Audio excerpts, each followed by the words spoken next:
Audio and video both are clear. So I'll be sharing the screen with you. I hope my screen is being shared with you. Good evening. So we'll start with the class.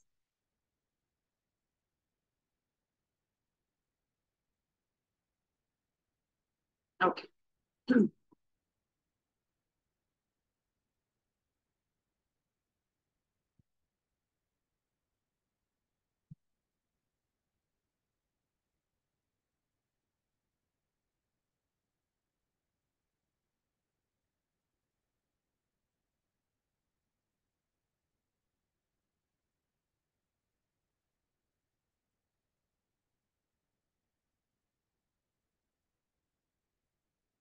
Okay.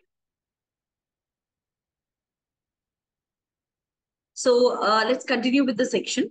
So as you can see on the screen, the next part of the current affairs that we are discussing is K.N. Sanat Kumar has been appointed as the chairperson of which institution?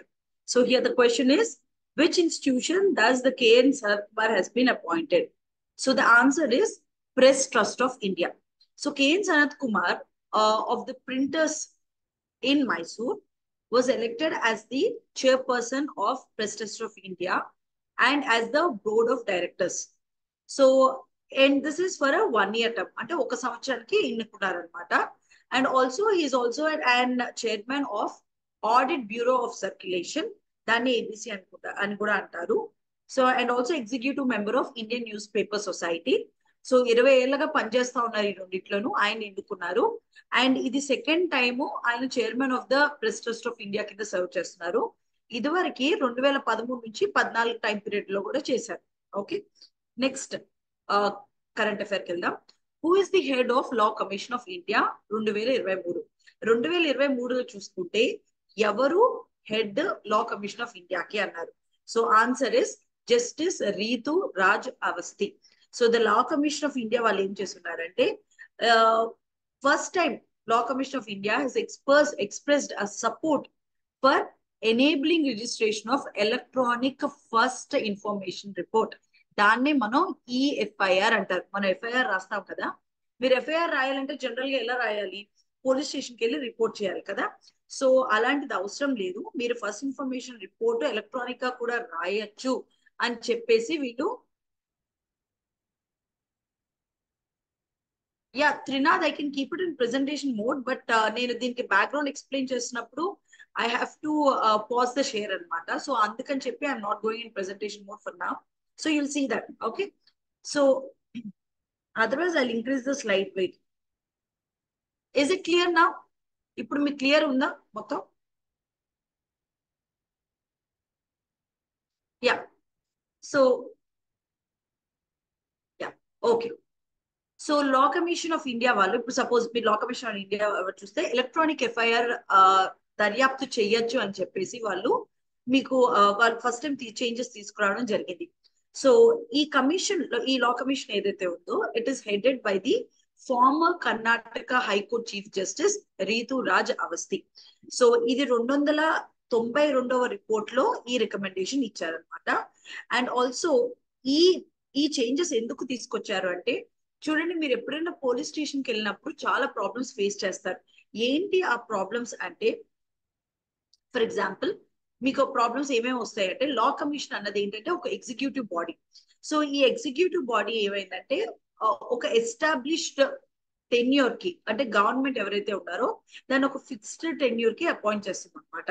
So లా మినిస్ట్రీకి ఈ law commission body advisory body కింద act చేస్తుంది. So ఏం చేస్తుంది law commission? Law commission ఏం చేస్తుందంటే legal experts అందరూ ఈ law commission లో ఉంటారు. అండ్ వీళ్ళు ఈ లా మినిస్ట్రీకి ఒక అడ్వైజరీ బాడీ కింద యాక్ట్ చేసి రికమెండేషన్స్ ఇస్తారనమాట, ఏమేం చేంజెస్ తీసుకురావచ్చు అని. సో ఈ లా కమిషన్ అన్నది, ఈ లా కమిషన్ బాడీ ఏదైతే ఉందో అది స్టాట్యుటరీ బాడీ కాదు, కాన్స్టిట్యూషనల్ బాడీ కూడా కాదు, రైట్? సో ఈ ఫస్ట్ లా కమిషన్ ఏదైతే ఇండియాలో ఫామ్ చేశారో అది 1955 లో ఫామ్ చేశారనమాట.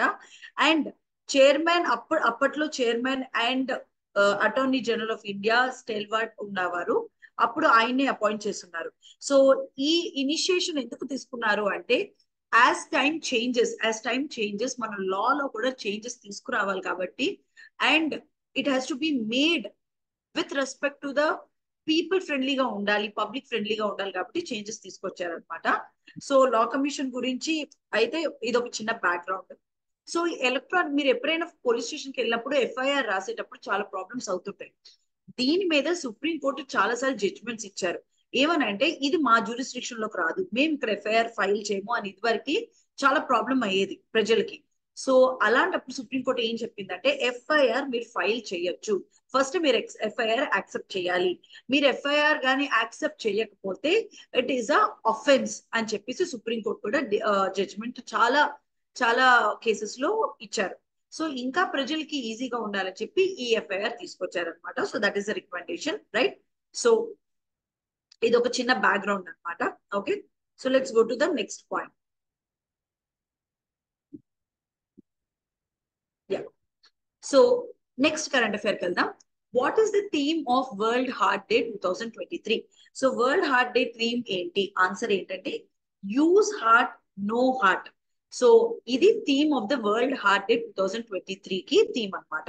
సో ఈ వరల్డ్ హార్ట్ డే ఏదైతే ఉంటుందో అది ఒక యాన్యువల్ ఈవెంట్ అనమాట. ప్రతి సంవత్సరం 29వ తారీఖు సెప్టెంబర్ రోజు కండక్ట్ చేస్తారు.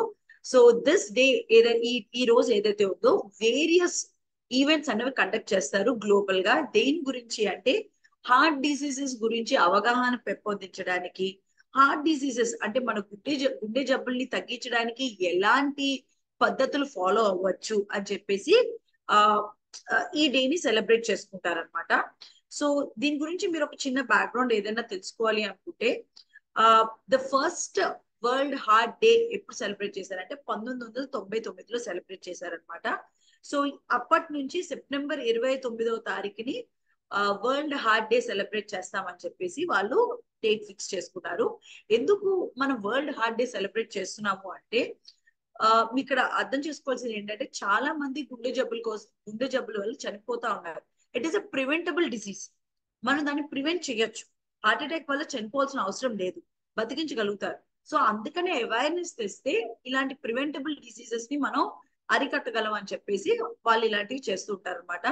ఏటా ప్రతి సంవత్సరం 18 మిలియన్ పీపుల్ హార్ట్ డిసీజ్ వల్ల చనిపోతున్నారు, హార్ట్ అటాక్స్ వల్ల చనిపోతున్నారు. అందుకనే ఇది తీసుకొచ్చారనమాట. Okay, so next current affair వెళ్దాం మనం. So next current affair is who is called the father of green revolution in India? So ఎవరిని ఫాదర్ ఆఫ్ గ్రీన్ రెవల్యూషన్ అని అంటాము? సో మీరు ఇందులో ఈ గ్రీన్ రెవల్యూషన్ గురించి కొంచెం బ్యాక్ డ్రాప్ ఇస్తే మీకు అందరికి ఆన్సర్ తెలుసు దీనికి already. Yes, very good. So మీ అందరికి ఆన్సర్ తెలుసు ఆల్రెడీ. సో ఎవరమ్మా? Answer is MS Swaminathan. So Swaminathan అనేవారు ఒక లెజెండరీ అగ్రికల్చరల్ సైంటిస్ట్ అనమాట. ఆయన చనిపోయారు. సో ఆయనకి పద్మశ్రీ ఇచ్చారు 1967లో కూడా. రేమన్ మ్యాగ్సెసే అవార్డు కూడా ఇచ్చున్నారు 1971లో కూడా ఇచ్చున్నారు. 1972లో పద్మభూషణ్ అవార్డు కూడా ఇచ్చున్నారు. పద్మ విభూషణ్ కూడా ఇచ్చున్నారు 1979లో. సో ఎందుకు ఇన్ని అవార్డ్స్ ఇచ్చారంటే మన దేశంలో ఆహార భద్రత అన్నది ఉండేది కాదు అనమాట. సో చాలా ఆకలి చావులు, పంటలు సరిగ్గా పండకపోవడము, వరదలు, లేకపోతే ఫెమైన్స్ అంటే వర్షాలు పడకపోవడం వల్ల, ప్లేగ్స్ వల్ల మనకి ఆహార భద్రత ఉండేది కాదు. అలాంటి సమయంలో గ్రీన్ రెవల్యూషన్ ని అంటే ఈ జెనెటికలీ మాడిఫైడ్ కానీ లేకపోతే ఈ జెనెటికలీ మాడిఫైడ్ సీడ్స్ ఏవైతే ఉంటాయో వాటిని తెచ్చి మన దాంట్లో ఇంట్రడ్యూస్ చేసి మన అగ్రికల్చర్ ని మన మొత్తం వ్యవసాయాన్ని ఒక రెవల్యూషన్ లోకి తీసుకెళ్లారు ఎంఎస్ స్వామినాథన్. సో అందుకని చెప్పి బయోటెక్నాలజీ, కెమికల్ బయోటెక్నాలజీ వాడి వీట్ అండ్ రైస్ లో అడాప్టేషన్ తెచ్చి పెస్ట్ రెసిస్టెంట్, ఇన్సెక్ట్ రెసిస్టెంట్ గా తెచ్చుకొచ్చినందుకు మనకి చాలా యూజ్ అయిందనమాట. ఆహార భద్రత ఏర్పడింది మన దేశంలో, అందుకనే పెంచుకుంటారు.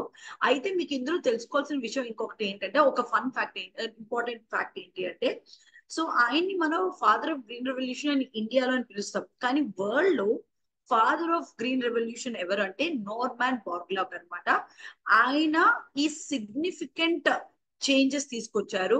ఇలాంటి వర్షాలు పడని స్థితిలో ఎలా పెంపొందించవచ్చు, వర్షాలు పడని స్థితిలో ఎలా పంటలు పండించవచ్చు, అలాంటి పంటలు పండించడానికి ఎలాంటి సీడ్స్ కావాలి, ఎలాంటి పంటలు కావాలని ఆయన తీసుకొచ్చారు. సో అందుకే ఆయన్ని ప్రపంచవ్యాప్తంగా కూడా ఫాదర్ ఆఫ్ గ్రీన్ రెవల్యూషన్ అని అంటారనమాట. సో సో ఈయన ఎంఎస్ స్వామినాథన్ ని ఫాదర్ ఆఫ్ ఎకనామిక్ ఎకాలజీ అని కూడా పిలుచున్నారు. Okay, so World Food Prize award కూడా ఇచ్చున్నారు అనమాట. సో 1987 లో కూడా ఎంఎస్ స్వామినాథన్ కి 1987లో వరల్డ్ ఫుడ్ ప్రైజ్ కూడా ఇచ్చున్నారు. ఓకే, సో ఇది కొన్ని విషయాలు బ్యాక్ డ్రాప్ అనమాట. నెక్స్ట్ కరెంట్ అఫైర్ కి వెళ్దాం. Which international film festival is named as the pearl of the silk road? So A international film festival ని మనం pearl of the silk road కింద పిలుస్తాము? Answer is Tashkent international film festival. Tashkent international film festival ని మనం pearl of the silk road అని పిలుస్తాం అనమాట. So ఈ ఇంటర్నేషనల్ ఫిల్మ్ ఫెస్టివల్ టాష్కెంట్ లో ఇనాగ్రేట్ చేస్తున్నారు, and this is the capital of Uzbekistan. The festival was initially inaugurated in 1968. 1968లో దీన్ని inaugurate చేస్తున్నారు అనమాట. సో ఈ ఫెస్టివల్ లో ఇండియాస్ పార్టిసిపేషన్ ఎప్పటి నుంచో జరుగుతూ ఉంది. ఇండియాలో ఉన్న క్రియేటివ్ ఎకానమీని చూపించడానికి ఇదొక వాట్ యు కాల్డ్ ఇదొక అవకాశం అనమాట. Okay, so just second. Yeah, so Indian cinema గురించి మనం చెప్తున్నాం కాబట్టి, దీని గురించి చెప్తున్నాం కాబట్టి, ఈ పర్టికులర్ ఇష్యూ గురించి మీరు ఇండియన్ సినిమా గురించి చెప్తే ఇది ఫస్ట్ టైం కాదు ఈ టాష్కెంట్ లో మన ఇంటర్నేషనల్ ఫిల్మ్ ఫెస్టివల్స్ లో ఇలా డిస్ప్లే చేయడం. మీరు ఇదివరకు కూడా చూసుకుంటే మన మన పర్టికులర్ పాత సినిమాల్లో కూడా చాలా చాలా సార్లు సినిమాలు అనేవి ఎయిర్ చేయడం జరిగింది, అవార్డ్స్ రావడం జరిగింది. ఈ ఉజ్బెకిస్తాన్ కి భారతదేశానికి ఉన్న రిలేషన్స్ చాలా స్ట్రాంగ్ అనమాట. ఇదివరకు మీరు హిస్టరీలోకి వెళ్ళి చూస్తే కూడా సో డీపర్ రూట్స్ ఉండే వీటికి. సో ఈ సిగ్నిఫికెంట్ బయలేటరల్ ట్రైస్ అనేవి మళ్ళీ మనం పెంచుకోవాలి అని చెప్పేసి మోడీజీ టైం నుంచి కూడా మనం ఈ టైస్ పెంచుకోవాలని చెప్పి ఇలాంటి ఇంటర్నేషనల్ ఫిల్మ్ ఫెస్టివల్స్ అనేవి చేస్తా ఉన్నాం అనమాట. సో ఈ ఫిల్మింగ్ ఎకో సిస్టమ్ ని ఇండస్ట్రీ గ్రోత్ కి ఉపయోగపడుతుందని టెక్నీషియన్స్ కానివ్వండి, లేకపోతే మ్యూజిక్ కానివ్వండి, ఏదైనా కూడా మన eco system, film industry eco system ఇంకా బలపడాలని చెప్పి ఇలాంటి ఇంటర్నేషనల్ ఫిల్మ్ ఫెస్టివల్స్ అనేవి చేస్తూ ఉంటారు అనమాట. సో మీరు ఇదివరకు కూడా చూసుకున్నట్టయితే పాతకాలం ఆమ్రపాలి ఇలాంటి సినిమాలు కూడా చాలా సార్లు ఎయిర్ చేసున్నారు. ఇదివరకు కూడా చాలా సార్లు అవార్డ్స్ అనేవి రావడం జరిగింది. బట్ ఇంకా ఇండియన్ సినిమా ఇంకా ముందుకు వెళ్ళాలని చెప్పేసి ఇలాంటి ఫెస్టివల్స్ చేస్తున్నారు అనమాట. ఓకే, నెక్స్ట్ కరెంట్ అఫైర్కి వెళ్దాం మనం. Yeah, Sarbajit Singh, Arun Singh Shima, and Shiva Narwal were seen in the news. So Sarabjit Singh, Arun Singh Cheema and Shiva Narwal అనే వాళ్ళు వార్తల్లో కనిపించారు కదా. ఏ ఆటకి సంబంధించిన వాళ్ళు? Answer is shooting. షూటింగ్ కి సంబంధించిన వాళ్ళు అనమాట. ఏషియన్ గేమ్స్ ఇన్ హంజాలో జరిగినప్పుడు ఇండియాలో మెన్స్ కేటగిరీలో 10 మీటర్ల ఎయిర్ పిస్టల్ దాంట్లో గోల్డ్ మెడల్ సంపాదించుకున్నారు వీళ్ళు. సో ఈ టీమ్ లో సర్బజిత్ సింగ్ ఉన్నారు, అర్జున్ సింగ్ చీమా ఉన్నారు, అండ్ ఆల్సో శివ నార్వల్ వాళ్ళు ఉన్నారు అనమాట. సో చైనీస్ టీమ్ కి మనకి మధ్య జరిగిన ఒక క్లోజ్ కాంటెస్ట్ లో వీళ్ళు గెలిచారు. ఓకే, నెక్స్ట్ కరెంట్ అఫైర్ కి వెళ్దాం. Which state is the host of Pitrapaksha Mela? So ఏ రాష్ట్రం పిత్రపక్ష మేళా ఈవెంట్ ని కండక్ట్ చేస్తుంది? Answer is Bihar. సో ఈ మొత్తం ప్రపంచంలోనే ఈ ఫెస్టివల్ ఫేమస్ అనమాట, పిత్రపక్ష మేళా అని. ఇది గాయాలో స్టార్ట్ అయింది and it is in Bihar. So ఈ ఈ ఈ పర్టికులర్ ఈవెంట్ వచ్చి మనకి విష్ణుపాద్ టెంపుల్ లో జరుగుతుంది అనమాట. లక్షల కొద్ది జనాలు దేశం అంతా వెళ్ళి, అబ్రాడ్ నుంచి దేశం నుంచి వెళ్ళి ఇక్కడ ప్రేయర్స్ అందజేస్తారనమాట. ఎవరికి అందజేస్తారంటే డిపార్టెడ్ సోల్స్ కి అనమాట. సో దీన్ని ఈ పితృపక్ష మేళాన్ని కూడా మనం ఏమని పిలుస్తామంటే శ్రద్ధ సెలబ్రేషన్ అని కూడా అంటాము. సో ఇది ప్రతి సంవత్సరము గాయాలో బీహార్ లో జరుగుతుంది అనమాట. ఇది 16 రోజుల పాటు జరుగుతుంది.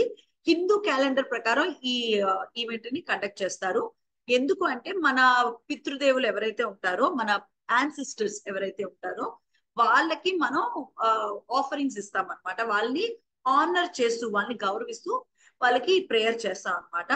సో ఈసారి సెప్టెంబర్ అంటే 2023 సెప్టెంబర్ 29 నుంచి అక్టోబర్ 14 దాకా ఈ ఈవెంట్ జరిగింది. ఓకే, నెక్స్ట్ కరెంట్ అఫైర్కి వెళ్దాం మనం. Who is the first Asian man to be nominated for the International Tennis Hall of Fame? So ఏషియాలోనే మొట్టమొదటి వ్యక్తి ఎవరు International Tennis Hall of Fame కి నామినేట్ చేయడానికి? Answer is Leander Paes. So multiple grand slam winner title Leander Paes ఏషియాలోనే మొదటి వ్యక్తి కింద నామినేట్ అయ్యారు for the International Tennis Hall of Fame కింద అంతర్జాతీయ కేటగిరీలో ఎన్నికయ్యారనమాట. సో ఈ 50 ఏళ్ల లియాండర్ పేస్ 6 నామినీల్లో ఒకతను అనమాట. ఈయన 2024 క్లాస్ నుంచి మొదటి వ్యక్తి కింద బయటకు వచ్చారు. సో కారా బ్లాంక్, అనా ఇన్వాక్, కార్లోస్ మోయా, డానియల్ నెస్టర్, ఫ్లెవియా పెనెంతా వీళ్ళందరితో కూడా ఈ కేటగిరీలో పోటీ పడుతూ ఉన్నారు అనమాట. ఓకే, నెక్స్ట్ కరెంట్ అఫైర్ కి వెళ్తాం మనం. Cabinet declared which day as the National Space Day? So cabinet ఏ డేని నేషనల్ స్పేస్ డే కింద డిక్లేర్ చేసింది? So answer is yes. చెప్పండి, ఆన్సర్ తెలుసా? మనం దీని గురించి ఆల్రెడీ డిస్కస్ చేసుకున్నాం. ఎస్,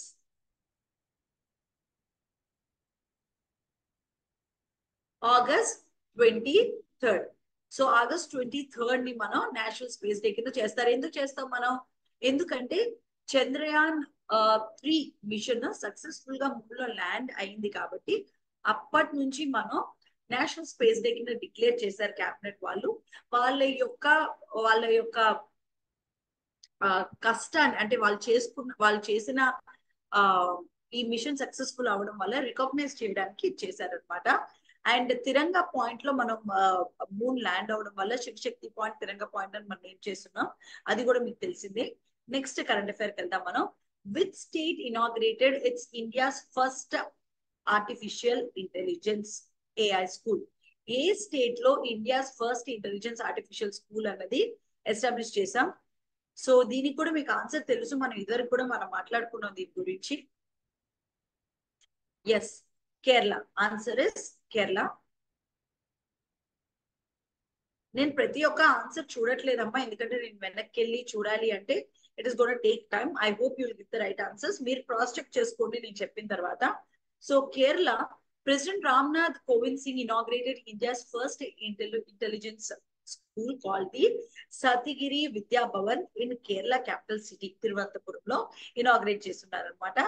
ఈ AI స్కూల్ ఏదైతే ఉందో అది కొలాబరేషన్ అనమాట. దేని మధ్యలో అంటే ఐఐ లెర్నింగ్ ఇంజన్స్ కి USA లో ఉన్న దానికి వేదిక్ ఈ స్కూల్ కి మధ్య కొలాబరేషన్ లో ఈ స్కూల్ ని స్టార్ట్ చేస్తున్నారు.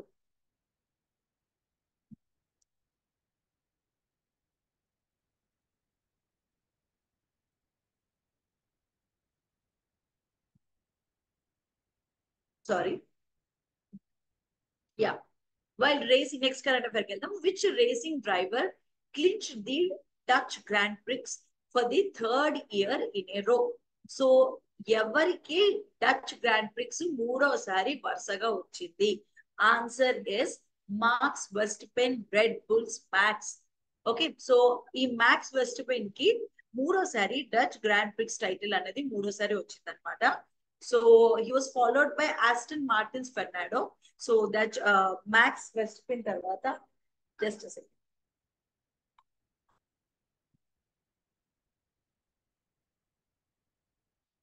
Sorry for the disturbance. So Aston Martin Fernando ఎలిజోనో ULPIN spire Galaxy వాళ్ళకి ఇచ్చారనమాట. సో నెక్స్ట్ కరెంట్ అఫైర్ కి వెళ్దాం. బిఫోర్ వి గో దట్ ఒక చిన్న బ్యాక్గ్రౌండ్ చెప్పాలనుకుంటున్నాను దీనికి. సి డచ్ గ్రాండ్ ప్రిక్స్ ఏదైతే ఉందో ఇది ఫార్ములా 1. మీకు ఐడియా ఉందా? రేసింగ్ కార్స్ ఉంటాయి, ఫార్ములా 1 ఉంది. సో మన హైదరాబాద్ లో కూడా ఒకసారి చేస్తున్నారు, మీకు గుర్తుందో లేదో, మన ఐమాక్స్ రోడ్ దగ్గర చేశారు. సో ఈ ఫార్ములా 1 వరల్డ్ ఛాంపియన్షిప్ ఏదైతే ఆటో రేసింగ్ ఈవెంట్ ఉందో ఇది జనరల్ గా ఇది నెదర్లాండ్స్ లో జరిగేది అనమాట. నార్త్ హోలాండ్ నెదర్లాండ్స్ లో జరిగేది. 1950 నుంచి కూడా ఈ ఈవెంట్ అన్నది జరుగుతుంది. సో 1950లో జరిగింది, 1985లో కూడా జరిగింది. సో 2021లో నుంచి కూడా జరుగుతూ ఉంది అనమాట. సో ఈ యూరోపియన్ గ్రాండ్ ప్రిక్స్ అన్నది 1952లో, 62లో, 76లో కూడా జరిగాయి. సో యూరోప్ లో ఇది చాలా ఫేమస్ స్పోర్ట్ అనమాట. ఓకే, నెక్స్ట్ కరెంట్ అఫైర్ కి వెళ్దాం మనం. Yes, Next current affair. What is the name of India's first space-based observatory? So in భారతదేశం ఒక మొట్టమొదటి స్పేస్ బేస్డ్ అబ్జర్వేటరీ పేరు ఏంటి? సెప్టెంబర్ 2023లో లాంచ్ చేసిన ఈ అబ్జర్వేటరీ పేరేంటి చెప్పండి. దీని గురించి చాలాసార్లు డిస్కస్ చేస్తున్నాను, నేను ఎక్స్ప్లెయిన్ కూడా చేస్తున్నాను మీకు. తెలియని వాళ్ళు ఏం పర్వాలేదు, తెలుసుకోవచ్చు. Yes, the answer is Aditya L1. India space research organisation ISRO వాళ్ళు ఆదిత్య L1 ని సెప్టెంబర్ 2న లాంచ్ చేస్తున్నారు అనమాట. ఈ ఆదిత్య L1 మిషన్ ఏదైతే ఉందో ఇది first space based observatory class Indian solar machine అనమాట. ఎందుకు దీన్ని పంపించారు అంటే సన్ ని చదవడం కోసం, సన్ యాక్టివిటీస్ ఎలా ఉన్నాయి, సోలార్ ప్లేయర్స్ ఎలా ఉన్నాయి, వీటంటే చదవడం కోసం అబ్జర్వ్ చేయడం కోసం పంపించారు. సో దీన్ని హాలో ఆర్బిట్ లో లంగేరియన్ పాయింట్ లో పెడతారు, అందుకనే L1 అని పిలుస్తారని కూడా మీకు చెప్పుకున్నాను అనమాట. సో ఈ ఈ స్పేస్ బేస్డ్ అబ్జర్వేటరీ ఏదైతే ఉందో అదొక టెలిస్కోప్ అన్నమాట. సో ఈ టెలిస్కోప్ అర్త్ చుట్టూ ఆర్బిట్స్ లో తిరుగుతుంది. సో ఈ డీప్ స్పేస్ ఏం చేస్తుందంటే ఆస్ట్రోనామర్స్ కి యూనివర్స్ ఎలా ఉంది అన్నది స్టడీ చేయడానికి ఉపయోగపడుతుంది. సో ఇది యూనివర్స్ ని ఎలాంటి అంటే ఎలాంటి ఆటంకాలు లేకుండా అర్త్ అట్మాస్ఫియర్ నుంచి చదవడానికి ఉపయోగపడుతుంది అనమాట. సో ఈ జనరల్ గా ఈ స్పేస్ అబ్జర్వేటరీస్ ఏవైతే ఉన్నాయో అవి చాలా కాస్ట్లీ అనమాట, more expensive, complicated. Earth based telescopes కన్నా ఇవి చాలా కాంప్లికేటెడ్ అండ్ కాస్ట్లీ కూడా. ఓకే, నెక్స్ట్ కరెంట్ అఫైర్కి వెళ్దాం మనం. Yeah, which city hosted the recent meeting of Western Zonal Council? So Western Zonal council యొక్క మీటింగ్ ని ఏ సిటీలో నిర్వహించారు? The answer is Gandhinagar. So union minister Amit Shah recent గా 26వ Western Zonal Council at Gandhinagar meeting ని గుజరాత్ లో ఇనాగ్రేట్ చేశారనమాట. సో ఈ resource web portal for inter state council secretariat కూడా ఓపెన్ చేస్తున్నారు. సో మినిస్ట్రీ ఆఫ్ అఫైర్స్ కి సంబంధించిన ఈ పోర్టల్ ని ఇనాగ్రేట్ చేస్తున్నారు. సో ఈ పోర్టల్ వల్ల ఏంటంటే జోనల్ కౌన్సిల్ యొక్క ఫంక్షనింగ్ ఈజీ అవుతుందని స్టార్ట్ చేస్తున్నారు. సో ఈ మీటింగ్ కి గుజరాత్ చీఫ్ మినిస్టర్ అటెండ్ అయి ఉన్నారు, Maharashtra, Goa, Dadra and Nagar Haveli and Daman and Diu వాళ్ళు కూడా అటెండ్ అయి ఉన్నారు అనమాట. Okay,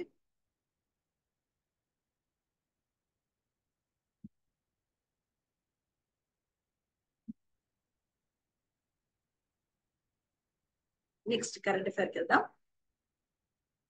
yeah, which was the first major sports event to offer equal prize money to men and women? So ఆడవారికి మగవారికి సేమ్ అమౌంట్ ఆఫ్ మనీ ఇచ్చిన ఆట ఏది వరల్డ్ ఛాంపియన్షిప్ లో? So the answer is US Open. The 50th anniversary of US Open becoming the first sporting event to give equal prize money for men and women.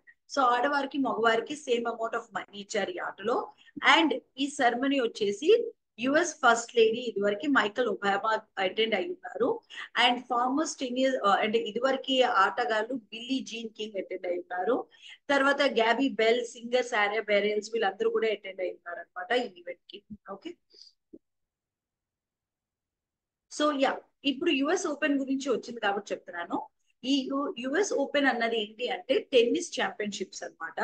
So దీన్ని tennis championship general గా అక్కడ US open అని అంటారు అనమాట.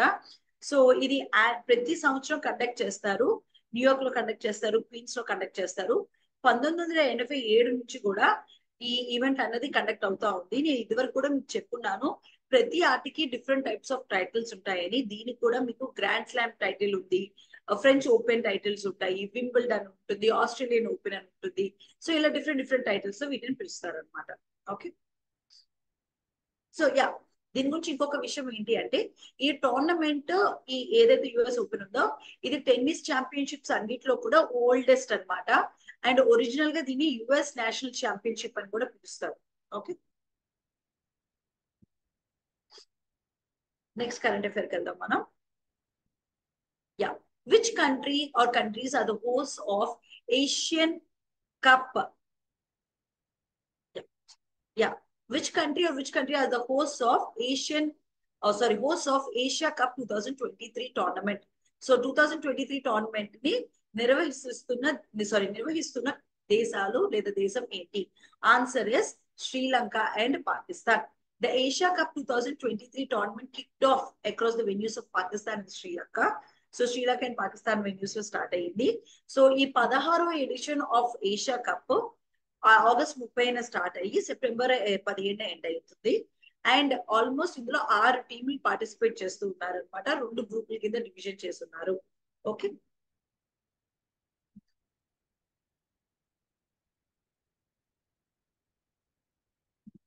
Next current affair వెళ్దాం.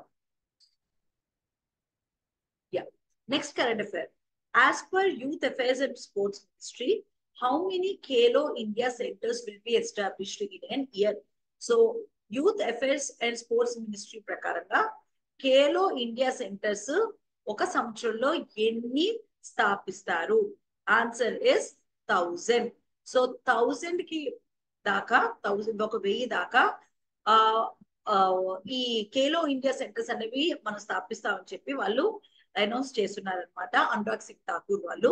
So it will not only provide an employment opportunities to former athletes but also give budding sportsmen a chance to take a guidance from the veterans. So ఎందుకు చేస్తున్నారు? ఇది ఊరికే చేస్తున్నారా? కాదు. చూడండి, మీకు స్పోర్ట్స్ గురించి ఒక ఇంపార్టెంట్ ఆస్పెక్ట్ చెప్పాలి. స్పోర్ట్స్ అన్నది ప్రతి దేశంలో స్పోర్ట్స్ అన్నది చాలా చాలా ఇంపార్టెంట్. మన ఇండియాలో ఇదివరకు ఒక పీరియడ్ ఆఫ్ టైమ్ లో ఆటలు చాలా ఇంపార్టెంట్ గా ఉండేవి. కానీ మీరు చూసుకున్నట్లయితే after independence and all sports కి అంత వాల్యూ ఇవ్వలేదు. ఎందుకు ఇవ్వలేదు అంటే because of developing economy and number of reasons గురించి మీరు అనుకోవచ్చు. సరైన ఫండ్స్ అలొకేట్ చేయకపోవడం, పాలిటీషియన్స్ కేర్ చేయకపోవడం, ఇలా చాలా డిఫరెంట్ రీజన్స్ ఉన్నాయి. కానీ ఇప్పుడు ఎందుకు స్ట్రెస్ చేస్తున్నారు దీని మీద అంటే ఆటలు ఆడడం, ఫిట్నెస్ గా ఉండడం అనేది చాలా చాలా ఇంపార్టెంట్. సో ఈ స్పోర్ట్స్ ఆడడం వల్ల ఏమవుతుంది అంటే టీమ్ స్పిరిట్ పెరుగుతుంది, స్ట్రాటజిక్ గా ఎలా ఆడాలి అని తెలుస్తుంది, అనలిటికల్ థింకింగ్ అనేది పెరుగుతుంది, లీడర్షిప్ క్వాలిటీస్, గోల్స్, ఒక డిసిప్లిన్ ఇవంతా సెట్ అవుతాయి అనమాట. సో అందుకని healthy individual equal to healthy society. అంటే ప్రజలు హెల్దీగా ఉంటే సమాజము, మన మొత్తం దేశము హెల్దీగా ఉంటుంది అనే ఒక దృక్పథంతో దీన్ని స్టార్ట్ చేశారనమాట. సో ఒక నేషన్, ఒక భారతదేశం అనే కాదు, ఏ దేశం అన్నా డెవలప్ అవ్వాలి అంటే ఆటలు అన్నవి చాలా చాలా ఇంపార్టెంట్ అనే దృక్పథంతో ఇది స్టార్ట్ చేస్తున్నారు. సో దీని వల్ల మన గ్లోబల్ ప్లాట్ఫామ్ లో మనకున్న శక్తిని, ఆటల్లో ఉన్న మనకున్న శక్తిని, కెపాసిటీని చూపించుకోవడానికి ఇది ఒక మంచి సమయం అని చెప్పేసి ఖేలో ఇండియా సపోర్ట్ చేస్తా ఉన్నారనమాట. సో ఇలా చాలా మందికి టాలెంట్ ఉంది కానీ వాళ్ళు బయటికి రాలేకపోతున్నారు బికాస్ ఆఫ్ ఫైనాన్షియల్ ప్రాబ్లమ్స్ కానివ్వండి, ఇన్ఫ్రాస్ట్రక్చర్ లేకపోవడం, ఇలా చాలా రకాల ప్రాబ్లమ్స్ ఉన్నాయి. వీటన్నిటిని ఎదుర్కోవడం కోసం, ఇన్ఫ్రాస్ట్రక్చర్ డెవలప్ చేయడం కోసం, ట్రైనింగ్ అంటే బాగా మంచి ఆటగాళ్ళ దగ్గర ట్రైనింగ్ ఇవ్వడం కోసం ఇది స్టార్ట్ చేస్తున్నారు అనమాట. సో ఇలా చేస్తేనే ఇండియా ఆటల్లో ముందంజలో ఉండగలుగుతుంది. ఇంత పాపులేషన్ తో మనకు వచ్చే మెడల్స్ చాలా తక్కువ యాక్చువల్లీ గ్లోబల్ ప్లాట్ఫామ్ లో. సో ఇలాంటివి ఉండాలి అంటే చాలా ఇంపార్టెంట్ అని చెప్పి స్టార్ట్ చేశారు. సో స్పోర్ట్స్ కల్చర్ ని మళ్ళీ రివైవ్ చేయడం స్టార్ట్ చేశారు. ఇది ఒక చిన్న బ్యాక్గ్రౌండ్ అనమాట ఖేలో ఇండియా గురించి. ఓకే, నెక్స్ట్ కరెంట్ అఫైర్ కి వెళ్తాం మనం. Which Indian won the 2023 Ramon Magsaysay award? So ఎవరికి, ఏ భారతీయుడికి 2023 రేమన్ మ్యాగ్సెసే అవార్డు ఇచ్చారు? Answer is Ravi Kannan. So Assam లో ఉన్న ఆంకాలజిస్ట్ అంటే ఎవరమ్మా? ఏ స్ట్రీమ్ కి సంబంధించిన వాళ్ళని ఆంకాలజిస్ట్ అంటాము తెలుసా?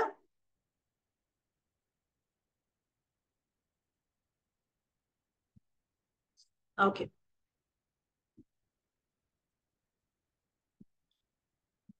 ఓకే. సో ఆంకాలజిస్ట్ అన్నది తెలియకపోయినా మీరు స్లైడ్ చూస్తుంటే ఈ పాటకు అర్థమయ్యేది. సో మీరు స్లైడ్ చూస్తున్నారా, వింటున్నారా లేదా అన్నది ఒక చిన్న టెస్ట్ అనమాట. క్యాన్సర్ కి సంబంధించిందమ్మా ఆంకాలజిస్ట్ అంటే. క్యాన్సర్ కి సంబంధించిన స్టడీస్ చేసే వాళ్ళని ఆంకాలజిస్ట్ అంటారనమాట. మీకు అక్కడ స్క్రీన్ మీద కూడా ఉంది, మీరు చూడొచ్చు ఒకసారి. Okay, so Ravi Kannan, Assam-based oncologist Ravi Kannan has been named as one of the 4 winners of 2023 Raymond Magsaysay Award ఇచ్చారు. ఇది ఏషియాలోని నోబెల్ ప్రైజ్ తో సమానమైన అవార్డు అన్నమాట. సో ఇండియాలో 4th హైయెస్ట్ సివిలియన్ అవార్డు కూడా ఇచ్చున్నారు, పద్మశ్రీ కూడా ఇచ్చున్నారు అన్నమాట. రైట్. సో అసలు ఎందుకు ఇస్తారు ఈ అవార్డు అంటే, మీకు ఎప్పుడైనా అనుకున్నారు అసలు ఎందుకు ఇస్తారని? ఈ రేమన్ మ్యాగ్సే అవార్డ్ ని కూడా గవార్డ్ రేమన్ మ్యాగ్సే అని కూడా పిలుస్తారు ఈ అవార్డ్ ని ఫిలిపిన్ లో. సో ఎందుకు ఇస్తారు అంటే, ప్రతి సంవత్సరము ఎవరైతే ఏషియాలో గవర్నెన్స్ లో ఇంటిగ్రిటీ చూపించారో, ప్రజలకి సేవా దృక్పథంతో హెల్ప్ చేశారో, ఒక ఐడియలిజం అండ్ ఐడియాలజీతో ముందుకెళ్లారో, ఒక డెమోక్రటిక్ సొసైటీని కాపాడాలని చూసారో వాళ్ళకి అవార్డు ఇస్తారు అనమాట. సో ఇది 1957లో ఈ అవార్డు ఇవ్వడం అనేది స్టార్ట్ అయింది by the Rockefeller brothers fund and the Philippine government. And దీని జనరల్ గా చాలా మంది నోబెల్ ప్రైజ్ ఆఫ్ ఏషియా అని కూడా పిలుస్తుంటారు. Okay, so let's get back to the next part of the question. Bhaderwah, Rajmash and Sulai honey కి geographical indication tag ఇచ్చారు. ఈ బాద్రేవా, రాజ్మా అండ్ సులై హనీ అన్నది ఏ రాష్ట్రానికి సంబంధించింది? Answer is Jammu and Kashmir. So ఇది జమ్మూ అండ్ కాశ్మీర్ కి సంబంధించింది అనమాట. సో ఏంటి రాజ్మాస్ అండ్ సులై హనీ అంటే, ఇది Doda and Ramban districts of Jammu and Kashmir లో దొరుకుతుంది అనమాట. సో దీనికి జిఐ ట్యాగ్ ఇచ్చారు. సో 2015లో మోడీజీ ఎప్పుడైతే ఆర్గానిక్ సులై హనీని ఎలిజబెత్ క్వీన్ కి ఇచ్చారో అప్పటి నుంచి ఇది ఫేమ్ లో కూడా వచ్చింది. సో దీని గురించి తెలుసుకోవాలి అనుకుంటే మీరు ఈ జస్ట్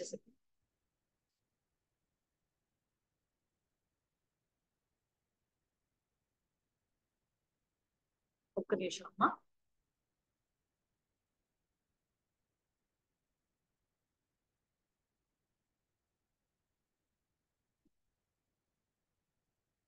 యా, ఓకే. సో దీని గురించి తెలుసుకోవాలంటే, రాజ్మా అంటే ఏంటి ఇదమ్మా, అది రాజ్మా సీడ్స్ మీకు తెలిసే ఉంటాయి. రాజ్మా కర్రీ ఇది చిన్నవి. సో దానికి సంబంధించింది. ఇదేమో తేనెకి, సులై హనీ తేనెకి సంబంధించింది. ఇది ఆర్గానిక్ అండ్ ఎక్కువ స్వీట్ గా ఉంటాయి కాబట్టి దీన్ని న్యాచురల్ గా వస్తుంది, ఆ ఏరియాలో దొరికే దాంట్లో దొరుకుతుంది కాబట్టి దీనికి జిఐ ట్యాగ్ ఇచ్చారు అనమాట. ఓకే, నెక్స్ట్ కరెంట్ అఫైర్ వెళ్దాం మనం. Rashtriya Poshan Maah is observed in which month in India? So ఏ నెలలో రాష్ట్రీయ పోషణ్ మా అని అబ్జర్వ్ చేస్తాం మనం? Answer is September. So ministry of women and child development వాళ్ళు 6వ ఎడిషన్ ఆఫ్ రాష్ట్రీయ పోషణ్ మా ని సెప్టెంబర్ 2023 అంతా సెలబ్రేట్ చేస్తున్నారు. ఇందులో చాలా యాక్టివిటీస్ ఆర్గనైజ్ చేస్తున్నారు. సో ఇందులో థీమ్స్ ఏంటంటే ఇంప్రూవింగ్ న్యూట్రిషన్. ఇందులో థీమ్ ఈసారి ఏంటంటే improving nutrition through mission life, exclusive breast feeding and complementary feeding. So వీటి గురించి అవగాహన తెప్పిస్తారు అనమాట. సో ఎందుకు ఇలాంటివి చేస్తారు అంటే మీరు ఒకటి అర్థం చేసుకోవాలి. 2018 నుంచి ఎప్పుడైతే పోషణ్ అభియాన్ అన్నది లాంచ్ చేశారో పిఎం స్కీమ్ కింద, హోలిస్టిక్ నరిష్మెంట్ ఇవ్వాలని లాంచ్ చేశారు అనమాట. హోలిస్టిక్ నరిష్మెంట్ అంటే ఏంటి అంటే, మనకి మాల్ న్యూట్రిషన్ ఉంది కదా మన సమాజంలో. సో ఈ మాల్ న్యూట్రిషన్ తగ్గించడానికి, తర్వాత ఆడవారికిను పిల్లల్లో ఉన్న ఎనీమియా గానీ మాల్ నరిష్మెంట్ గానీ తగ్గించడానికి ఉపయోగపడుతుందని ఈ రాష్ట్రీయ పోషణ్ అభియాన్ తీసుకొచ్చారనమాట. ఈ పోషణ్ అభియాన్ అనేది గవర్నమెంట్ ఆఫ్ ఇండియా ఒక ఫ్లాగ్షిప్ స్కీమ్ అనమాట ఇది. సో ఇందులో చిల్డ్రన్ ఎవరైతే పిల్లలు 6 ఏళ్ళు ఉంటారో, ప్రెగ్నెంట్ ఉమెన్ ఉంటారో, పాలిచ్చే అమ్మలు ఉంటారో, వీళ్ళందరూ కూడా ఈ స్కీమ్ లోకి వస్తారనమాట. సో ఇది ఏంటి అంటే మాల్ న్యూట్రిషన్ అన్నది లేకుండా చేయాలి అని చెప్పేసి దీని యొక్క ముఖ్య ఉద్దేశము. సో ఇందులో రకరకాల స్కీమ్స్ లాంచ్ చేస్తున్నారు. మిషన్ పోషన్ 2.0 అని లాంచ్ చేస్తున్నారు. అంగన్వాడీ వర్కర్స్ దీంట్లో వర్క్ చేస్తారనమాట. సో హెల్త్ ఎలా కాపాడుకోవాలి, మీరు ఎలాంటి టాబ్లెట్స్ తీసుకోవాలి, ప్రెగ్నెన్సీ టైంలో ఎలాంటి కేర్ తీసుకోవాలి, పిల్లలు పుట్టిన తర్వాత ఎలాంటి కేర్ తీసుకోవాలి, వాళ్ళకి ఎలాంటి ఫుడ్ పెట్టాలి అని చెప్పి ఇందులో వస్తాయి. Scheme of adults and girls ఉంటుంది ఇందులో కూడా వస్తుంది ఆ స్కీము. సో మిషన్ సాక్ష్యం అంగన్వాడీ ఉంది, పోషన్ 2.0 ఉంది. ఇలా డిఫరెంట్ అంతా ఉన్నాయన్నమాట. ఎందుకంటే హెల్త్ ని కాపాడడం కోసం. ఓకే, మాల్ నరిష్మెంట్ తగ్గించడానికి కోసం, ఉమెన్ హెల్త్ కాపాడడం కోసం. నెక్స్ట్ కరెంట్ అఫైర్ కి వెళ్తాం మనం. టార్మన్ సంఘముత్రం తాంగన్ సంఘముత్రం has been elected as president of which country? ఏ దేశానికి ప్రెసిడెంట్ కింద ఎలక్ట్ చేసుకున్నారు? Answer is Singapore. So Tharman Sangaratnam has been elected as the president of Singapore. He was born in a family, he was born on February 25th, 1957. 1957లో పుట్టారనమాట. So ఆయన ఒక popular politician, ఇదివరకు కూడా parliamentary elections లో పాల్గొన్నారు. So 2023లో ఆయన అన్ని positions నుంచి government లో రిజైన్ చేసి ఆయన పార్టిసిపేట్ చేసి విన్ అయ్యారు అనమాట. ఆయన డిప్యూటీ ప్రైమ్ మినిస్టర్ కింద 8 ఏళ్ళు పదవి నిర్వహించారనమాట. అండ్ ఆల్సో ఆయన లండన్ స్కూల్ ఆఫ్ ఎకనామిక్స్ లో చదువుకున్నారు, క్యాంబ్రిడ్జ్ లో చదువుకున్నారు, హార్వర్డ్ లో కూడా చదువుకున్నారు. Okay, so next current affair కి వెళ్తాం మనం. Which space agency helps in India tracking the solar machine Aditya L1? So A space agency L1 ని ట్రాక్ చేయడానికి హెల్ప్ చేస్తుంది? The answer is ESA. The European space agency is helping India in tracking solar machine Aditya L1 అనమాట. So it is also ఏం చేస్తుందంటే ఇందులో deep space communication services అనేది provide చేస్తూ ఉంది అనమాట. ఫ్లైట్ డైనమిక్స్ ఏవైతే ఉందో, సాఫ్ట్వేర్ డెవలప్మెంట్ ఏదైతే ఉందో ఇస్రో దానికి సంబంధించిన హెల్ప్ చేస్తా ఉన్నారు ESA వాళ్ళు. Okay, so next current affair కి వెళ్దాం.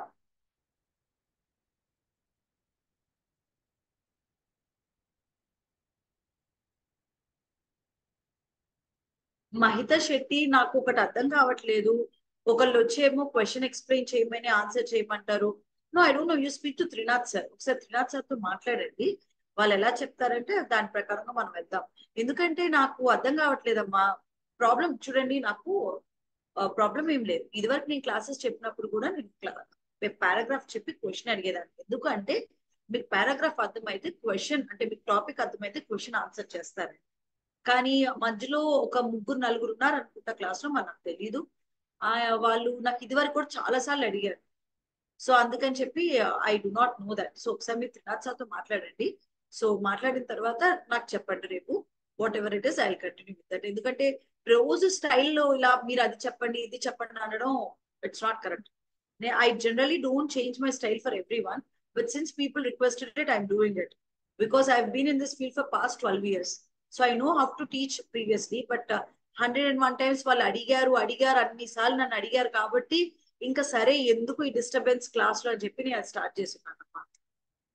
Okay, so today they are absent, but I don't know, somebody else will come. మధ్యలో ఎవరో ఒకళ్ళు వస్తారు, ఈ రికార్డింగ్ తీసుకుంటారు. వాళ్ళు రికార్డింగ్ తీసుకుని మేడం నాకు మీరు క్వశ్చన్ చెప్పండి, ఫస్ట్ క్వశ్చన్ చెప్పాక ఆన్సర్ చెప్పండి అంటారు మళ్ళీ. సో ఎందుకు ఈ డిస్టర్బెన్స్ అని నేను I'm going with us. Okay, so international literacy day festival, international literacy day ఉంది కదా, it's observed on which day? So ఏ డే అయినా అబ్జర్వ్ చేస్తారు ఇది. So it is observed on international literacy day ఉంది కదా, ఏ రోజున అబ్జర్వ్ చేస్తారు? Answer is September 8th. September 8th international literacy day ని అబ్జర్వ్ చేస్తారు అనమాట. గవర్నమెంట్ ఆఫ్ ఇండియా వాళ్ళు ఈ లిటరసీ డే ని 1st September to 8th September 2023 దాకా సెలబ్రేట్ చేయాలని నిర్ణయించుకున్నారు. యునెస్కో వాళ్ళు కూడా ఈ లిటరసీ డే ని, అంటే ఇంటర్నేషనల్ లిటరసీ డే ని 8వ తారీఖు సెప్టెంబర్ 2023 సెలబ్రేట్ చేస్తారనమాట. ఎందుకు అంటే లిటరసీ వల్ల ప్రపంచం మొత్తం కూడా చేంజ్ తీసుకురావాలి, ప్రపంచం కూడా అందరూలో ఇల్లిటరసీ ఉండకూడదు, లిటరేట్ అవ్వాలని దాంతో చేస్తారు. Building the foundation for sustainable and peaceful societies. So sustainable development ఉండాలి, పీస్ఫుల్ సొసైటీస్ ఉండాలని ఇది చేస్తారనమాట. సో జనరల్ గా అడుగుతున్న ఈ క్వశ్చన్, మీకు లిటరేట్ అనే డెఫినేషన్ తెలుసా? ఎవరికైనా లిటరసీ డెఫినేషన్ తెలుసా? చూడండి, 2011 సెన్సస్ ప్రకారం మీరు చూసినట్లయితే భారతదేశంలో లిటరేట్ అని ఎవరిని పిలుస్తారు అంటే 7 ఏళ్ల కన్నా ఎక్కువ ఉన్న వాళ్ళు, రాయగలిగిన చదవగలిగిన, ఏదైనా లాంగ్వేజ్ లో రాయగలిగిన చదవగలిగిన వాళ్ళని లిటరేట్ అని పిలిచేవాళ్ళు అనమాట. సో ఈ డెఫినేషన్ ఆఫ్ లిటరసీ అంటే ఏంటి అంటే ఎడ్యుకేషన్ ఉండాలని కాదు, ఫార్మల్ మీరు ఏదో 10th కంప్లీట్ చేయాలని 12th కంప్లీట్ చేయాలని కాదు. మీకు ఇక్కడ ఓన్లీ ఈ డెఫినేషన్ ఏం ఫిట్ అవుతారు అంటే మీకు రాయగలిగిన చదవగలిగిన ఏ లాంగ్వేజ్ లో అయినా మిమ్మల్ని లిటరేట్ అని పిలుస్తారు అనమాట. సో మీరు ఈ లిటరసీ డే గురించి, ఇంటర్నేషనల్ లిటరసీ డే గురించి కొంచెం బ్యాక్గ్రౌండ్ చెప్పాలి అంటే, United Nations Educational Scientific and Cultural Organisation వాళ్ళు దాన్ని ఐఎల్డి అని కూడా పిలుస్తారు అనమాట. వీళ్ళు ఏం చేశారంటే 1966లో ఐఎల్డి అనే డేని సెలబ్రేట్ చేస్తూ స్టార్ట్ చేశారు అనమాట. దాన్ని ఇంటర్నేషనల్ లిటరసీ డే అని కూడా పిలుస్తారు అనమాట. సో దీని యొక్క ఫస్ట్ సెలబ్రేషన్ వచ్చి 1967లో కూడా జరిగింది. అండ్ ఇందులో ఫర్ ఎగ్జాంపుల్ ఎవరైతే వరల్డ్ ట్రావెల్ చేస్తారు, చాలా మందికి లాంగ్వేజ్ రాదు, మాట్లాడలేరు, డాక్యుమెంట్స్ సైన్ చేయరు, వాళ్ళకి కష్టం అవ్వకూడదు అని చెప్పేసి ఇది స్టార్ట్ చేస్తున్నారు. అప్పటి నుంచి ఇంటర్నేషనల్ లిటరసీ డే అనేది జరగడం స్టార్ట్ చేశారు అనమాట. ఓకే, నెక్స్ట్ కరెంట్ అఫైర్కి వెళ్దాం మనం.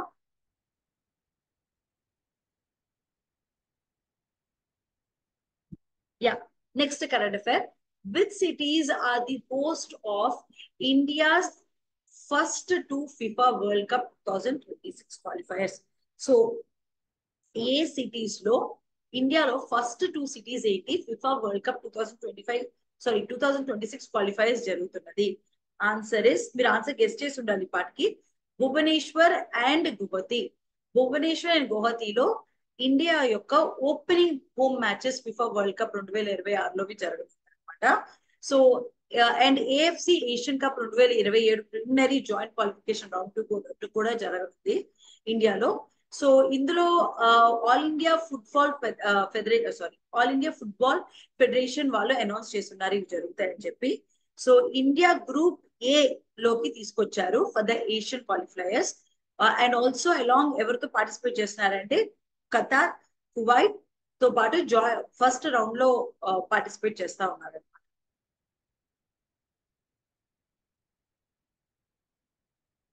నెక్స్ట్ కరెంట్ అఫైర్కి వెళ్దాం మనం. Dr. Shanta Thautam, who received World Innovation Award, is the Chief Innovation Officer of which state? So ఏ రాష్ట్రానికి సంబంధించిన శాంతా తౌటం కి వరల్డ్ ఇన్నోవేషన్ అవార్డు ఇచ్చారు? Answer is Telangana. So Telangana chief innovation officer doctor Shanta Thoutam received the World Innovation Award at the first BRICS Innovation Forum hosted in Moscow. Just a second. Yeah. So the ఈ award ఎందుకు ఇచ్చారంటే sustainable development goal 4 కి చాలా పాటుపడ్డారని, inclusive and equitable quality education ఇవ్వడం start, innovative గా దాంట్లో techniques తెచ్చారని the award ని ఇవ్వడం జరిగింది అనమాట. సో మీరు ఈ వరల్డ్ ఇన్నోవేషన్ అవార్డు గురించి చూసినట్లయితే జనరల్ గా ఈ వరల్డ్ ఇన్నోవేషన్ అవార్డు ఎందుకు ఇస్తారంటే సస్టైనబుల్ డెవలప్మెంట్ గోల్స్ కోసం ఎవరైతే పాటుపడతారో, వాటికి సంబంధించిన గోల్స్ కోసం ఎవరైతే వాటిని ఇన్నోవేటివ్ గా వాటిని సాధించడానికి మెథడ్స్ తీసుకొస్తారో వాళ్ళకి ఇస్తారనమాట. సో అవార్డ్ జనరల్ గా SDG 4 కి ఇచ్చారు ఈసారి కేటగిరీలో. అదే quality of education and also to provide opportunities for all, అందరికి ఇవ్వాలి అని చెప్పేసి అవార్డు ఇచ్చారు. ఓకేనా, నెక్స్ట్ కరెంట్ అఫైర్కి వెళ్దాం మనం.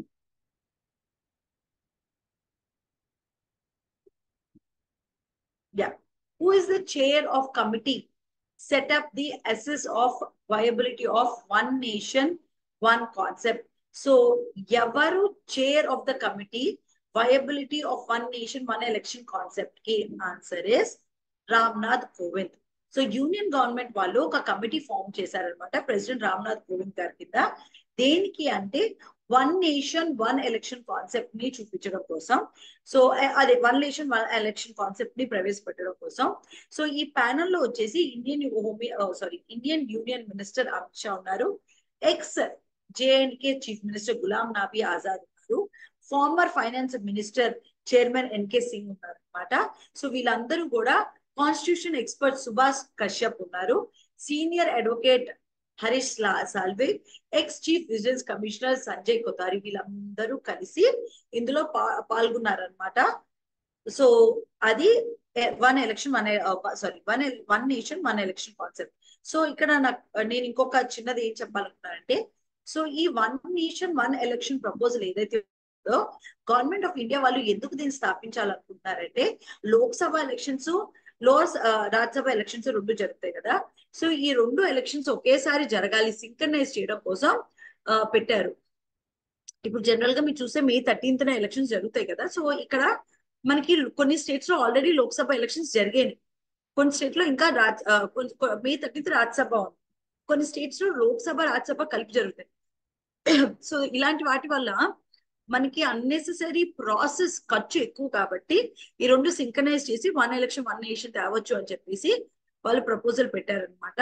సో సింగిల్ డే ఒక టైం స్పెసిఫిక్ ఫ్రేమ్వర్క్ లో వర్క్ అవ్వాలని చెప్పేసి దీని యొక్క మోటివ్. ఓకే, నెక్స్ట్ కరెంట్ అఫైర్కి వెళ్దాం మనం.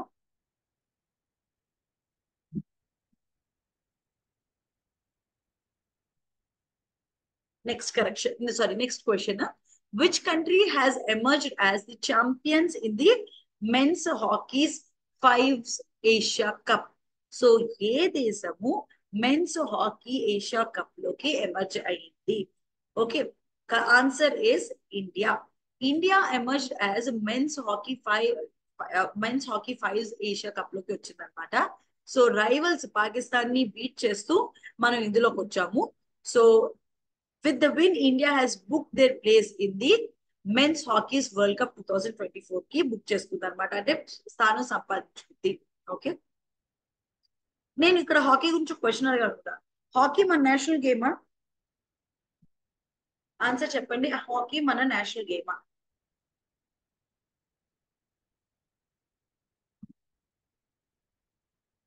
ఎస్.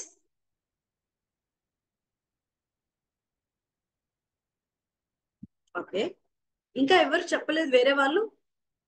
మహిత, మల్లేష్, అజయ్ ఎస్ అన్నారు. కృష్ణ ఎస్ అన్నారు. మహిత ఎస్ అన్నారు. ఎప్పుడు చెప్పారమ్మా ఇండియన్ నేషనల్ గేమ్ హాకీ అని ఎప్పుడు చెప్పారు? పెంచులయ్య ఎస్ అన్నారు. ఎవరు చెప్పారు మన నేషనల్ గేమ్ హాకీ అని?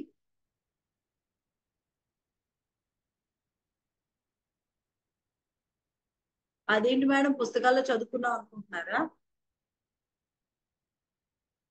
National game hockey అమ్మంది.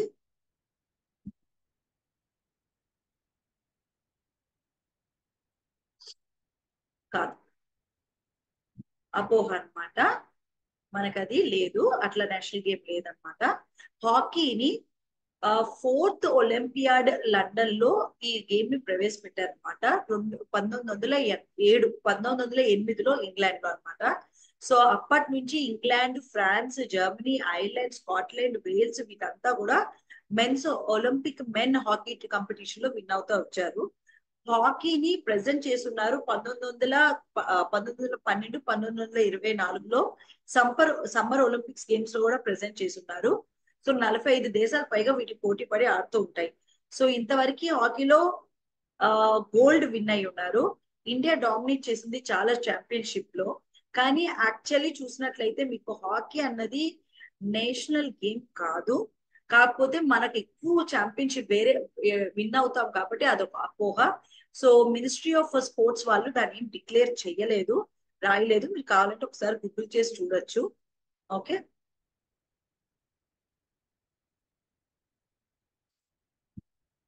Next current అఫైర్కి వెళ్దాం మనం. Satkosia tiger reserve that was recently making news in which state? So Satkosia tiger reserve గురించి వార్తల్లో చదువున్నాం కదా, ఏ రాష్ట్రానికి సంబంధించింది? Answer is Odisha. ఒడిస్సా ఒడిస్సాలో ఉంది సత్కోసియా టైగర్ రిజర్వ్ అనమాట. సో ఇది ఎందుకు న్యూస్ లోకి వచ్చింది అంటే 2 డీకంపోజ్డ్ ఏనుగులు దొరికాయి అనమాట. వాటి యొక్క శవాలు దొరికినాయి అనమాట. సో ఈ రిజర్వ్ ఒడిస్సాలో సిచ్యువేట్ అయి ఉంది. అంగల్, కటక్, బౌద్ అండ్ నయాగర మధ్యలో వెళ్తూ వాటి డిస్ట్రిక్ట్స్ అక్రాస్ స్ప్రెడ్ అయి ఉంది అనమాట ఈ టైగర్ రిజర్వ్. ఇది ఆల్మోస్ట్ మీకు 1136 చదరపు అడుగులో ఉంటుంది, కిలోమీటర్ అడుగులో ఉంటుంది.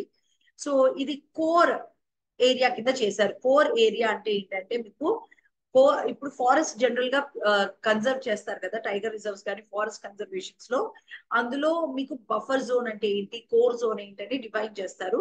ఈ కోర్ జోన్ లో ఎలాంటి యాక్టివిటీస్ జరగకూడదు, మనుషులు కూడా తిరగరు పెద్దగా, right?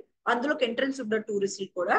So it is also part of the Mahanadi elephant Mahanadi Elephant Reserve, and serves as a confluence between two significant biogeographic India. So రెండిటి మధ్య రెండు ఇంపార్టెంట్ బయోజోగ్రఫిక్ రీజన్స్ మధ్య ఇది కాన్ఫ్లుయెన్స్ అంటే జాయింట్ కింద. సారీ, ఒక్క నిమిషం కెమెరాని check చేయనియండి.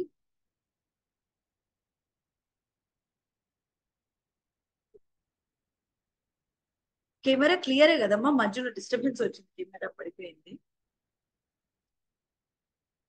I hope it's clear. Okay, ya, okay, thank you మైతా. సో ద డెక్కన్ పెనున్సులాలోను ఈస్టర్న్ ఘాట్స్ కి మధ్య కాన్ఫ్లుయెన్స్ లో ఉంటుంది అనమాట. సో ఈ సత్కోస్కియా టెరైన్ ఏదైతే ఉంటుందో అది ఒక స్టీప్ స్లోప్స్ అంటే చాలా లోపలికి ఉండే గుహల్లాగా, తర్వాత వ్యాలీస్ ఇందులో ఉంటాయి అన్నమాట. సో ఈ సత్కోసియా టైగర్ రిజర్వ్ గురించి మీరు తెలుసుకోవాలి అనుకుంటే ఒక ఇంపార్టెంట్ థింగ్ ఏంటి అంటే దీన్ని 2007లో టైగర్ రిజర్వ్ కింద నోటిఫై చేస్తున్నారు. సో ఇది చోటా నాగ్పూర్ ప్లాట్యూ, డెక్కన్ ప్లాట్యూ కి మధ్యలో ఎక్స్టెండ్ అవుతూ వస్తుంది అనమాట. ఇందులో బయోటిక్ ప్రొవెన్సెస్, ఎండమిక్ లైఫ్స్ చాలా కనపడుతూ ఉంటాయి. ఫ్లోరా అండ్ ఫానా కూడా చాలా ఫేమస్, అది చాలా పాపులర్ ఇక్కడ. సో డెసిడ్యూస్ ఫారెస్ట్ ఉంటుంది, డ్రై డెసిడ్యూస్ ఫారెస్ట్ ఉంటుంది. సో వీటన్నిటికీ ఫేమస్ అన్నమాట ఈ పర్టికులర్ రీజియన్. సో ఈ రీజియన్ లో, ఈ ఏరియాలో వచ్చేసి మీకు టైగర్, లెపర్డ్, ఎలిఫెంట్, తర్వాత స్లాట్ బేర్, వైల్డ్ డాగ్, ఇవంతా కూడా డిఫరెంట్ టైప్స్ ఆఫ్ రెప్టైల్స్ ఇవంతా కూడా ఇందులో కనపడతాయి. ఓకే, నెక్స్ట్ కరెంట్ అఫైర్ కి వెళ్దాం మనం. Which railway station was recently awarded the Green Railway Station? So Green Railway Station certification recent గా ఏ రైల్వే స్టేషన్ కి ఇచ్చారు? విత్ ఈ particular green railway station certification అనేది highest rating of platinum by the Indian green building council వాళ్ళు ఇస్తారనమాట. So ఏ station కి ఇచ్చారు?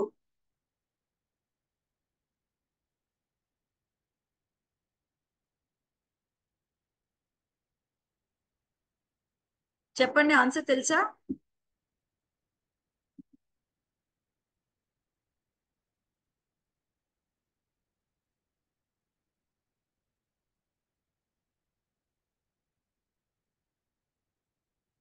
ఒక్క నిమిషం. యా, ఆన్సర్ ఏమి ఇచ్చారు మీరు? విజయవాడ అని ఇచ్చినట్లయితే ఇది కరెక్ట్. మీరు ఒకవేళ విజయవాడ అని చెప్పుకుంటే కరెక్ట్ అనమాట. విజయవాడ రైల్వే స్టేషన్ కి, విజయవాడ రైల్వే స్టేషన్ ఆంధ్రప్రదేశ్ లో లొకేట్ అయిన విజయవాడ రైల్వే స్టేషన్ కి గ్రీన్ రైల్వే స్టేషన్ సర్టిఫికేట్ ఇచ్చారనమాట. సో ఇది గ్రీన్ బిల్డింగ్ కౌన్సిల్ వాళ్ళు ఇస్తారు, దీన్ని హైయెస్ట్ అవార్డ్ అంటారు అనమాట రైల్వే స్టేషన్ కి. సో ఈ ఐజిపిసి, అదే మన ఇండియన్ గ్రీన్ బిల్డింగ్ కౌన్సిల్ ఏదైతే ఉందో అది ఇండియా, ఒక భారతదేశంలోనే మోస్ట్ సర్టిఫికేషన్ బాడీ అనమాట. ఇందులో గ్రీన్ బిల్డింగ్ ప్రోగ్రామ్స్ జరుగుతాయి, సర్టిఫికేషన్ ఇస్తారు, ట్రైనింగ్ ఇస్తారు.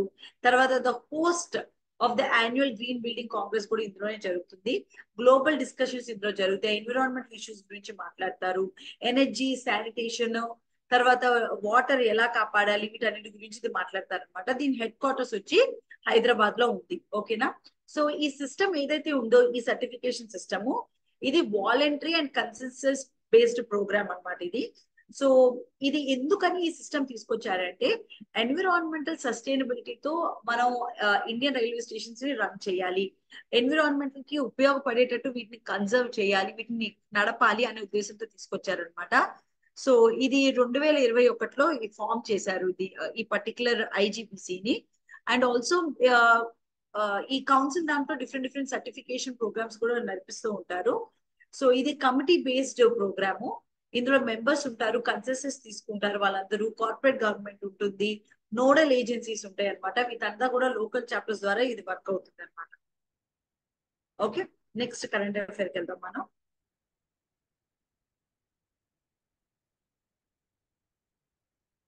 కోరాపుట్ కాలా జీరా రైస్ అని ఉంది కదా, దానికి జోగ్రఫికల్ ఇండికేషన్ స్టేటస్ ఇచ్చారు కదా. సో అది ఏ రాష్ట్రంలో పండించబడుతుంది? కోరాపుట్ కాలా జీరా రైస్ అని ఎక్కడ పండిస్తారు? Answer is Odisha. సో ఒడిస్సాలో కోరాపుట్ కాలా జీరా రైస్ ని పండిస్తారు. దీన్నే మనం ప్రిన్స్ ఆఫ్ రైస్ అని కూడా పిలుస్తారు అనమాట. సో రీసెంట్ గా దీనికి జిఐ ట్యాగ్ ఇచ్చారు. సో ఇది indigenous to Odisha's Koraput district.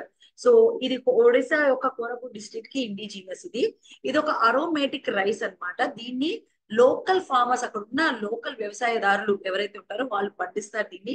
దీంట్లోంచి మంచి సువాసన వస్తుంది. ఇది చూడడానికి ధనియాల్లాగా ఉంటది చూడడానికి. కానీ దీంట్లో ఇది ఎందుకు ఫేమస్ జిఐ ట్యాగ్ ఇచ్చారు అంటే దీంట్లో ఎక్సలెంట్ న్యూట్రిషన్ బెనిఫిట్స్ ఉంటాయి. దీన్ని తిన్నందువల్ల చాలా బెనిఫిట్స్ ఉంటాయి అన్నమాట ఆరోగ్యానికి. సో ఇది జనరల్ గా ట్రైబల్ కమ్యూనిటీస్ పండిస్తా ఉంటారు, వేల సంవత్సరాల నుంచి దీన్ని పండిస్తా ఉన్నారు. సో ఇది చూడడానికి నల్ల కలర్ లో ఉంటుంది అనమాట, మంచి వాసన వస్తుంది, రిచ్ టేస్ట్ ఉంటుంది అని చెప్పేసి దీనికి ఈ జిఐ ట్యాగ్ ఇచ్చారు. సో ఈ కోరాపుట్ డిస్ట్రిక్ట్ లో మీరు చూసుకున్నట్లయితే వేల సంవత్సరాల నుంచి పండిస్తున్నారని చెప్పాం కదా. సో ఈ ఈ కోరాపుట్ కాలా జీరా రైస్ కి ఇంకొక ఇంపార్టెంట్ థింగ్ ఉంది. అది ఏంటి అంటే మెమరీని, అంటే మనకున్న జ్ఞాపక శక్తిని పెంపొందిస్తుంది, డయాబెటీస్ ని కంట్రోల్ చేస్తుంది అని కూడా రీసెర్చ్ లో సారీ ఇదివరకు పాత పురాణాలు టెక్స్ట్ లో కూడా దీని గురించి రాసున్నారు.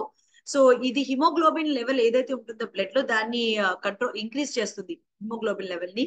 మెటబాలిజం, మన బాడీలో ఉన్న మెటబాలిజం ని ఇంప్రూవ్ చేస్తుంది అనమాట. సో ఏదైనా యాంటీ బ్యాక్టీరియల్, అంటే దీంట్లో ఉన్న బ్యాక్టీరియల్ సంబంధించిన ప్రాబ్లమ్స్ ఉంటే తీసేస్తుంది.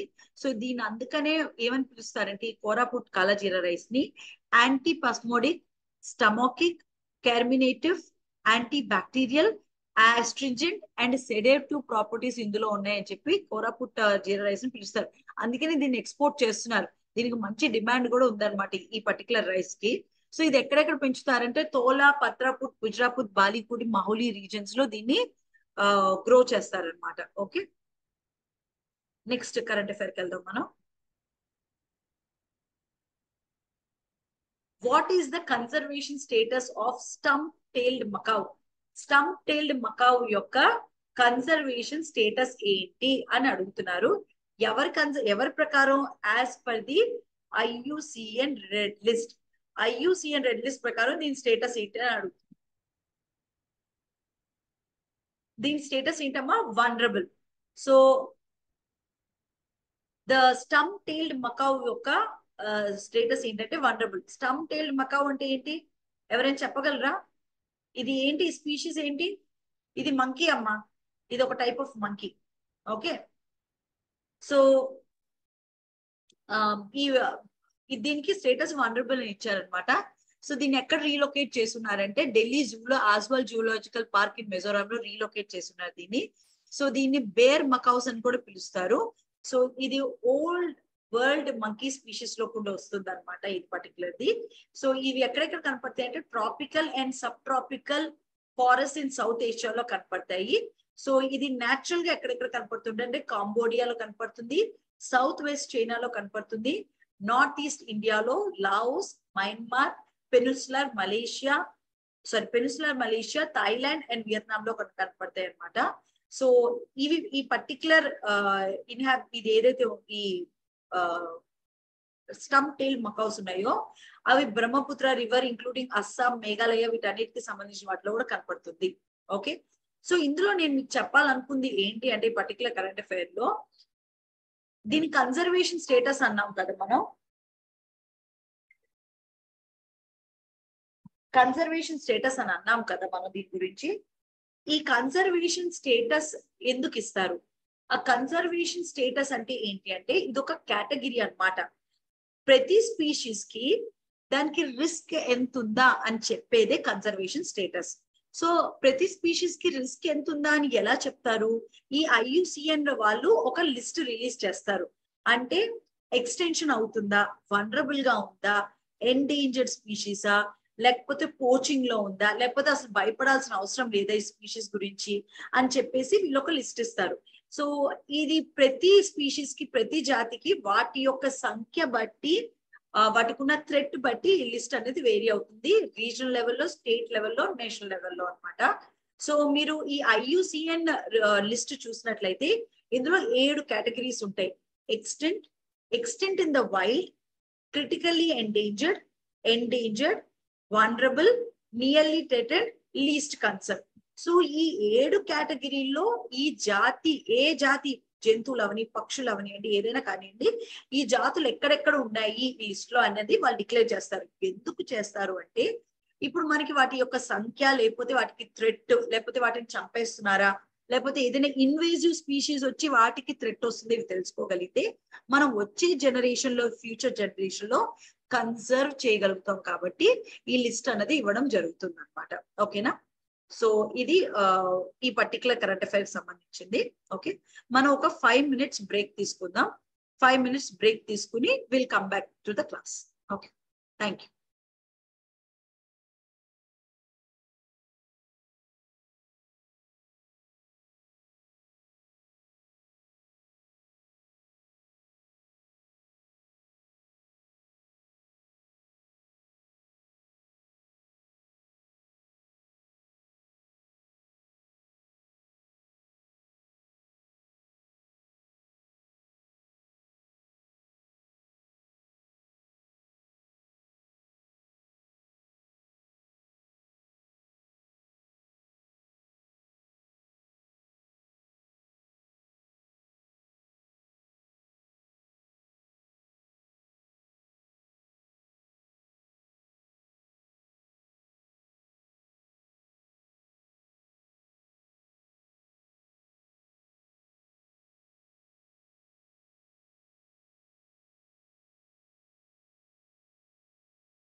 So students will continue with the class.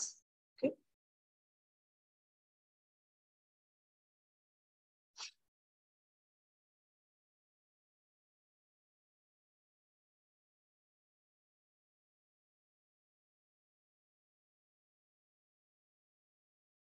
Yeah. So మనం ఈ కరెంట్ అఫైర్స్ డిస్కస్ చేసుకున్నాం కదా, ఇది అయిపోయింది. నెక్స్ట్ కరెంట్ అఫైర్ కదా, just second.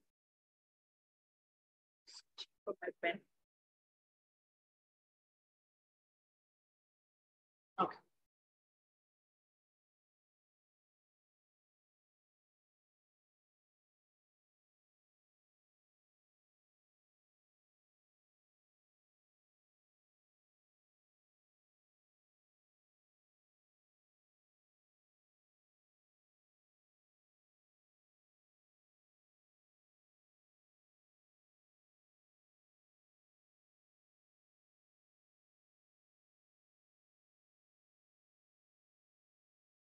Next current affair చూడండి అమ్మా on the screens. Which city is the host of transnational grid interconnections for one sun, one world, one grid? OSOWOG conference ని ఏ city నిర్వహిస్తుంది? The answer is New Delhi. New Delhi G20 సమితి భాగంగా ఈ conference ని transitional grid international for one sun, one world, one grid అన్నది conduct చేసింది అనమాట. న్యూఢిల్లీలో జరిగింది. ఇది organised by the power grid corporation of India limited. So ఈ ఈవెంట్ లో ఏంటి అంటే significance of cross border grid interconnections ఏవైతే ఉన్నాయో వాటి గురించి ఇందులో ఈవెంట్ లో హైలైట్ చేస్తున్నారు అనమాట. గ్లోబల్ ఎనర్జీ సస్టైనబిలిటీ గురించి ఈవెంట్ లో మాట్లాడారు. సో గ్లోబల్ ఎనర్జీ సస్టైనబిలిటీ ఎలా ఉండాలి, ఎట్లా మనం కన్సర్వ్ చేయాలి ఎలక్ట్రిసిటీ గురించి అనేది ఇందులో మాట్లాడారు. సో G20 గురించి ఇన్నిసార్లు వస్తుంది కాబట్టి ఒక చిన్న బ్యాక్గ్రౌండ్ చెప్పాలనుకున్నా G20 గురించి. G20 వచ్చేసి మీకు 1999లో ఒక ఇంటర్నేషనల్ ఎకనామిక్ కోఆపరేషన్ కింద ఫామ్ అయింది అనమాట. ఏషియాలో ఫైనాన్షియల్ క్రైసిస్ వచ్చిన తర్వాత దీన్ని ఫామ్ చేస్తున్నారు. సో ఈ G20 ఫస్ట్ ఫామ్ అయినప్పుడు G7 ఫైనాన్స్ మినిస్టర్స్ కింద ఫామ్ అయింది. అంటే 1999 నుంచి కూడా ఇనాగ్రల్ మీటింగ్ వచ్చి దీన్ని బెర్లిన్ లో కండక్ట్ చేస్తున్నారు. సో ఈ G20 తర్వాత G20 గా చేశారు. సో ఈ G20 లో ఏంటి అంటే 19 దేశాలు ఉంటాయి, యూరోపియన్ యూనియన్ కూడా ఉంటుంది అనమాట. సో ఈ G20 85% ఆఫ్ ద వరల్డ్స్ జీడిపిని రిప్రజెంట్ చేస్తుంది. అండ్ 75 పైగా గ్లోబల్ ట్రేడ్ ట్రాన్సాక్షన్స్ ఏవైతే జరుగుతాయో అది రిప్రజెంట్ చేస్తుంది. అండ్ 2/3 ఆఫ్ ద ఎంటైర్ ప్రపంచం పాపులేషన్ ని ఇది రిప్రజెంట్ చేస్తుంది అనమాట ఈ G20. సో ఈ G20 ఈసారి జరిగిన దాంట్లో మనం one sun, one world, one grid అని పెట్టుకున్నాం ఇనిషియేటివ్ ని. సో నరేంద్ర మోడీజీ వాళ్ళు ఈసారి ఈ పర్టికులర్ థీమ్ ని తీసుకొచ్చారనమాట. సో ఈ ఇనిషియేటివ్ లో ఏంటి అంటే ఎనర్జీని క్రాస్ బార్డర్స్ అంటే ఈ ప్రపంచవ్యాప్తంగా ఇంటర్నేషనల్ బోర్డర్స్ లో ఎనర్జీని ఎలా సప్లై చేయాలి, ఎలా మనం ఎనర్జీని సస్టైనబుల్ గా సప్లై చేయొచ్చు అన్న దాని మీదే ఇది ఈ పర్టికులర్ ఇనిషియేటివ్. దాన్ని మనం one grid, one solar, one world అని పిలుస్తున్నాం అనమాట. సో ఈ విజన్ ఏంటి అంటే ఇనిషియేటివ్ విజన్ వెనకాల థీమ్ ఏంటి అంటే సన్ నెవర్ సెట్స్ అని. సో ఈ ఇనిషియేటివ్ ఏంటి అంటే డిఫరెంట్ రీజియన్స్ దగ్గర టైమింగ్స్ చేంజ్ అవుతూ సన్ రైజ్ ఉంటుంది కదా, వాటన్నిటిని కామన్ గ్రిడ్స్ ద్వారా కనెక్ట్ చేసి ఈ ఎనర్జీ ఏదైతే జనరేట్ అవుతుందో దాన్ని మనం సరఫరా చేసుకోవచ్చు, రెన్యూబుల్ ఎనర్జీని సరఫరా చేసుకోవచ్చు. రెన్యూబుల్ ఎనర్జీ యొక్క పొటెన్షియాలిటీని మనం గుర్తించాలి, సోలార్ ఎనర్జీని పెంపొందించాలని చెప్పి చేశారనమాట. ఓకేనా. సో ఈసారి జరిగిన ఈ G20 సమ్మిట్ లో కూడా యూరోపియన్ కంట్రీస్ ఉన్నాయి, 19 కంట్రీస్ ఉన్నాయి, ఆఫ్రికన్ యూనియన్ కూడా ఉందన్నమాట. సో అందరు మేజర్ వరల్డ్ ఎకానమీస్ ఎవరైతే ఉంటాయో అందరూ ఇందులో పాల్గొని మన ప్రపంచ వ్యాప్తంగా జరిగే ఛాలెంజెస్ ని అర్థం చేసుకుంటారనమాట. సో ఈసారి మనకి G20 జరిగినప్పుడు నవంబర్ 2023 దాకా. సో దీని థీమ్ వచ్చి వసుదైవిక కుటుంబం, అంటే one earth, one family, one future అని. సో ఈ వసుదైవిక కుటుంబం అనే థీమ్ లో ఇది చేశారు. ఓకేనా. సో ఇది బ్యాక్ డ్రాప్ అనమాట ఈ పర్టికులర్ కరెంట్ అఫైర్ కి. నెక్స్ట్ కరెంట్ అఫైర్ కి వెళ్దాం. నాకు కుదిరినంత వరకు నేను బ్యాక్ డ్రాప్స్ చెప్తాను మీకు, అంటే ఇంపార్టెంట్ లేదా మీకు అసలు తెలియదు పదే పదే అవి వస్తున్నాయి అంటే చెప్తాను నేను. టైం పర్మిట్ చేస్తే I will try to explain. Okay. India has imported date palm tree from which country as part of sample planting event?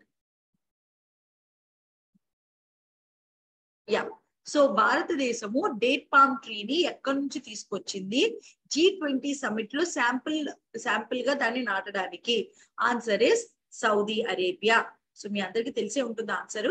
So India G20 summit conduct చేసినప్పుడు అన్ని దేశాల నుంచి మనకి విజిటర్స్ కింద ఆ కంట్రీకి సంబంధించిన వాళ్ళు వస్తున్నారు కాబట్టి 17 డిఫరెంట్ దేశాల నుంచి మొక్కల్ని తీసుకొచ్చారనమాట. నాటి దాన్ని ఎన్విరాన్మెంటల్ అవేర్నెస్ పెంచడం కోసం, తర్వాత మన అన్ని దేశాల మధ్య మనకు సత్సంబంధాలు ఉన్నాయని చూపించడం కోసం, అంటే చిహ్నంగా చూపించడం కోసం వీటిని తీసుకొచ్చారనమాట. సో ఈ G20 మెంబర్ కంట్రీస్ నుంచి ఏవైతే ఉన్నాయో డేట్ పామ్ వచ్చి సౌదీ అరేబియా నుంచి తెప్పించారు. మీ స్క్రీన్ మీద చూడొచ్చు. డేట్ పామ్ వచ్చి సౌదీ అరేబియా నుంచి తెప్పించారు. ఆలివ్ వచ్చి ఇటలీ అండ్ టర్కీ నుంచి తెప్పించారు. And camphor laurel China and Japan నుంచి తెప్పించారు.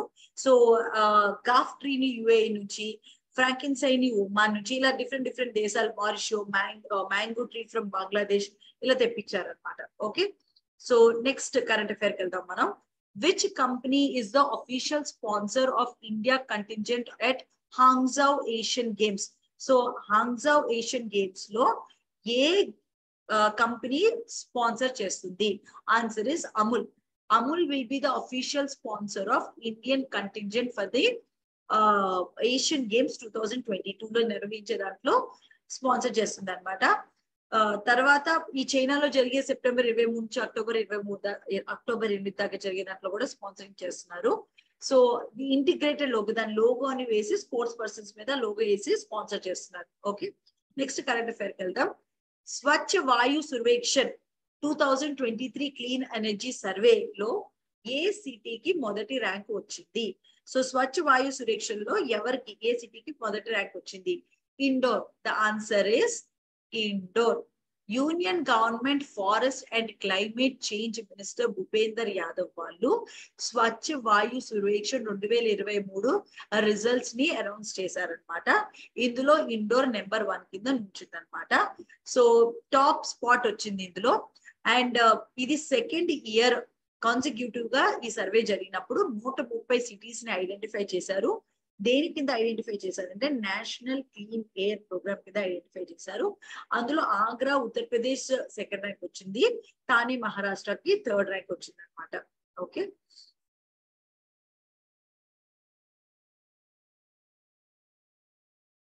యా, నేను దీని గురించి ఒక చిన్న బ్యాక్గ్రౌండ్ చెప్పాలనుకున్నా. స్వచ్ఛ వాయు సర్వేక్షణ కింద ఇది ministry of environment, forest and climate change యొక్క ఇనిషియేటివ్.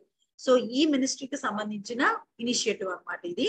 సో ఇందులో ఎయిర్ క్వాలిటీ ప్రకారం ఏ ప్లేసెస్ లో ఎయిర్ క్వాలిటీ ఎలా ఉంది అని చెప్పేసి వీళ్ళు డిస్క్రిప్షన్ ఇస్తారనమాట. సో ఇందులో క్రైటీరియా ఏమేమి తీసుకుంటారు అంటే కంట్రోల్ ఆఫ్ బయోమాస్ ఎలా ఉంది, మున్సిపల్ సాలిడ్ వేస్ట్ అంటే మున్సిపల్ సాలిడ్ వేస్ట్ ని ఎలా వీళ్ళు ప్రాసెస్ చేస్తున్నారు, రోడ్ డస్ట్ ఎంత వస్తుంది, తర్వాత డెమోలిషన్ చేస్తాం కదా దాంట్లోంచి వేస్ట్ ఎంత వస్తుంది, కన్స్ట్రక్షన్ యాక్టివిటీస్ ఎలా ఉన్నాయి, వెహికులర్ ఎమిషన్స్ ఎట్లా ఉన్నాయి, ఇండస్ట్రియల్ ఎమిషన్స్ ఎలా ఉన్నాయి, పబ్లిక్ అవేర్నెస్ ఎట్లా ఉంది, PM10 concentration, pollution levels, particulate matter concentration level ఎలా ఉన్నాయని ఇలా డిఫరెంట్ కేటగిరీస్ తీసుకుని వాళ్ళు they will give the ranking. Okay, next current affair కి వెళ్దాం మనం. నెక్స్ట్ కరెంట్ అఫైర్ వచ్చి Durand cup is associated with which sport? ఏ ఆటకు సంబంధించింది Durand cup? Football. The answer is football. Football ఆటకి సంబంధించిన డ్యూరెంట్ కప్ అన్నమాట. సో మోహన్ బాగ్ అనే వాళ్ళకి డ్యూరెంట్ కప్ ట్రోఫీ అనేది వచ్చింది ఈస్ట్ బెంగాల్ కోల్కతాలో. సో 132వ edition of Durand cup tournament అనేది కండక్ట్ చేస్తున్నారు. సో 23 ఏళ్ల తర్వాత ఈ ట్రోఫీ అన్నది రావడం జరిగింది అనమాట. సో ఈ డ్యూరెంట్ కప్ గురించి మీకు చెప్పాల్సి వస్తే దీన్ని డ్యూరెంట్ ఫుట్బాల్ టోర్నమెంట్ అని కూడా పిలుస్తారు. సో దీన్ని మొట్టమొదటిసారిగా 1988లో దీన్ని కండక్ట్ చేస్తున్నారు. సో ఈ టోర్నమెంట్ ఓల్డెస్ట్ ఫుట్బాల్ టోర్నమెంట్ ప్రపంచ వ్యాప్తంగా అని చెప్పొచ్చు. సో ఈ టోర్నమెంట్ ని హెన్రీ మార్టిమర్ డ్యూరెంట్ కి చిహ్నంగా వాళ్ళ పేరు మీద నేమ్ చేశారనమాట. ఇది ఈయన ఇండియాలో ఫస్ట్ ఫారిన్ సెక్రటరీ అనమాట 1984 నుంచి 1994 దాకా. సో అందుకని ఇది నేమ్ చేస్తున్నారు. ఓకే, నెక్స్ట్ కరెంట్ అఫైర్ కి వెళ్దాం మనం. నెక్స్ట్ కరెంట్ అఫైర్ వచ్చి the Indian army and Indian air force conducted a joint training session named. So Indian army, Indian air force కలిసి ఒక జాయింట్ ట్రైనింగ్ సెషన్ కండక్ట్ చేశారు కదా exercise, దాని పేరు ఏంటి? Answer is Nabha Shakti. So Nabha Shakti అన్నది ఇండియా ఆర్మీస్ యొక్క బ్రహ్మాస్త్ర కార్ప్స్ లోని నార్త్ ఈస్టర్న్ స్టేట్స్ లో కండక్ట్ చేసిన జాయింట్ ట్రైనింగ్ అన్నమాట. దీన్ని నాభ శక్తి అని పిలవడం జరిగింది. సో ఇందులో ఇండియన్ ఆర్మీ మరియు ఇండియన్ ఎయిర్ ఫోర్స్ ఇద్దరు పార్టిసిపేట్ చేస్తున్నారు. సో ఈ బ్రహ్మాస్త్ర కార్ప్స్ అన్నది కూడా దీనికి ఇంకొక పేరు కూడా ఉంది, దాన్ని 17 మౌంటైన్ స్ట్రైక్ కార్ప్స్ అని కూడా పిలుస్తారు. సో ఇది స్ట్రైక్ ఆపరేషన్స్ ఎనిమి టెరిటరీలో అంటే మనకున్న శత్రు టెరిటరీలో ఆపరేషన్ స్ట్రైక్ ఆపరేషన్స్ చేయడం కోసం దీన్ని ట్రైన్ చేస్తున్నారు అనమాట నార్త్ ఈస్ట్ ఇండియాలో ఈ పార్ట్స్ లో. Okay,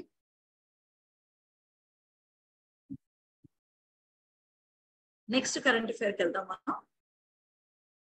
what is the name of enormous cosmic bubble packed with galaxies recently discovered by astronomers.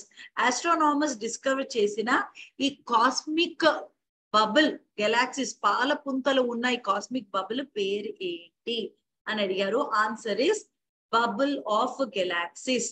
So answer bubble of galaxies అన్నమాట. ఆస్ట్రోనామర్స్ దీన్ని రీసెంట్ గా డిస్కవర్ చేసి బబుల్ ఆఫ్ గెలాక్సీస్ అనే పేరు ఇచ్చారు. ఇది ఒక పెద్ద జైజాంటిక్, చాలా అతి పెద్ద కాస్మిక్ బబుల్ అన్నమాట. ఇందులో చాలా పాలపుంతలు ఉన్నాయి. ఆల్మోస్ట్ ఇది మనకి 1 బిలియన్ లైట్ ఇయర్స్ అవే దూరంలో ఉందన్నమాట ఇది. So it is estimated that ఇందులో 820 మిలియన్ లైట్ ఇయర్స్ మన గెలాక్సీ నుంచి అంత దూరంలో ఉందని చెప్పేసి ఎస్టిమేషన్ ఇచ్చారనమాట. సో దీన్ని మనం ఇదివరకు గ్రేట్ నథింగ్ అని పిలిచేవాళ్ళము. సో మీరు దీని గురించి తెలుసుకోవాలనుకుంటే ఒకవేళ మనకి మనం ఉంటున్న యూనివర్స్ ఒక పాలపుంతమ్మ, గెలాక్సీ యూనివర్స్ ఇట్లా పిలుస్తాం కదా, పాలపుంత, గెలాక్సీని పాలపుంత అంటాం మనం. సో ఎందుకు ఇలాంటివి కనుక్కుంటున్నారంటే మన బిగ్ బ్యాంగ్ థియరీ, అంటే మన యూనివర్స్ ఎలా ఫామ్ అయింది అన్నది ఒక థియరీ. ఖచ్చితంగా చెప్పలేదు ఇంతవరకు, అది థియరీ అన్నమాట. హైపోథెటికల్ గా వాళ్ళు అంచనా వేశారు, ఇది అయి ఉండొచ్చు, ఇలా యూనివర్స్ ఫామ్ అయి ఉండొచ్చు, ఇలా ప్రపంచం ఫామ్ అయి ఉండొచ్చు, భూప్రపంచం అని చెప్పేసి ఒక థియరీ. సో ఇది కరెక్టా కాదా అని తెలుసుకోవడానికి మనకి ఇలాంటి రీసెర్చ్లు చాలా ఉపయోగపడతాయి అన్నమాట. సో ఇలాంటి మన పాలపుంతలు, మనం ఒక పాలపుంతే ఉందనుకోద్దు, మిలియన్స్ ఆఫ్ గెలాక్సీస్ ఉన్నాయి. అందులో ఏమున్నాయి, అసలు అక్కడ జీవం ఉందా లేదా తెలుసుకోవడం ఇప్పుడు వల్ల సాధ్యం కాదు. ఎందుకంటే మనం మన దగ్గర ఉన్న గ్రహాలలోకి లైఫ్ ఉందో లేదో తెలుసుకోలేకున్నాము. చాలా టైం పడుతుంది, టెక్నాలజీ కావాలి కాబట్టి. సో ఇలాంటి గెలాక్సీలు చాలా ఉన్నాయని చెప్పేసి వాళ్ళు చెప్తున్నారు. ఓకే, నెక్స్ట్ కరెంట్ అఫైర్కి వెళ్దాం మనం. Just second.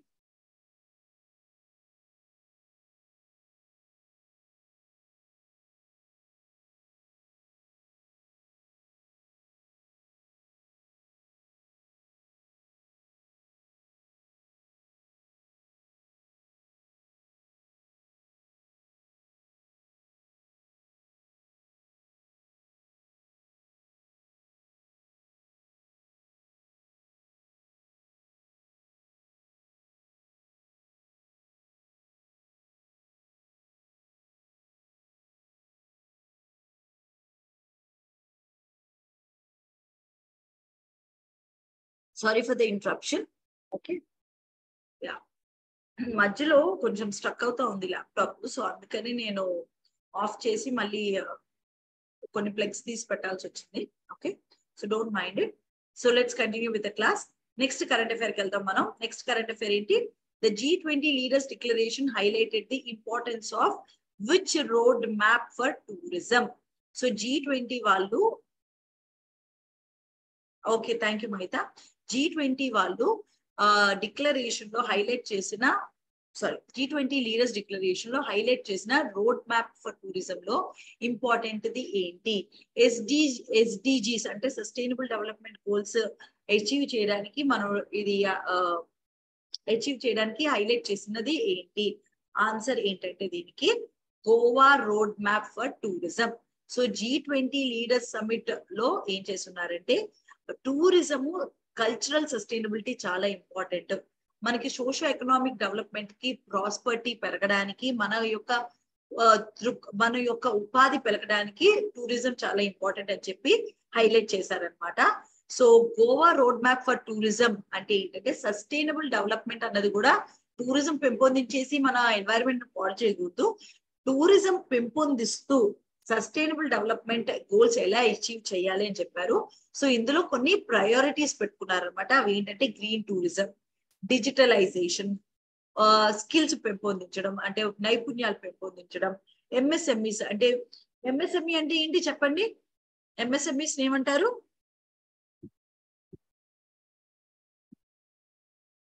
ఏ స్కేల్ ఇండస్ట్రీస్ అవి? ఎస్, స్మాల్ మీడియం, లేదా medium small. Yes, very good. Micro, medium and small scale industries అంటారు అనమాట. సో ఇవి చాలా చిన్న ఇండస్ట్రీస్, అంటే 5 crores ఆ బడ్జెట్ లో ఉంటాయి ఇవి. సో వాటిని దృక్పథంతో వాటిని పెంచాలి టూరిజం తో పాటు అని చెప్పున్నారు. ఓకే, నెక్స్ట్ కరెంట్ అఫైర్కి వెళ్దాం మనం. Which state released special postal covers to tribute to Alluri Sitaramraju? So Alluri Sitaramaraju గురించి నేను స్పెషల్ గా చెప్పాల్సింది లేదు, మీ అందరికీ తెలిసిన సుపరిచితులని చెప్పొచ్చు. మన ఫ్రీడమ్ ఫైటర్, మంచి మన ఫ్రీడమ్ స్ట్రగుల్ లో చాలా పాటుపడ్డారు ఆయన. సో ఏ రాష్ట్రము స్పెషల్ పోస్టల్ కవర్స్ ని రిలీజ్ చేసింది?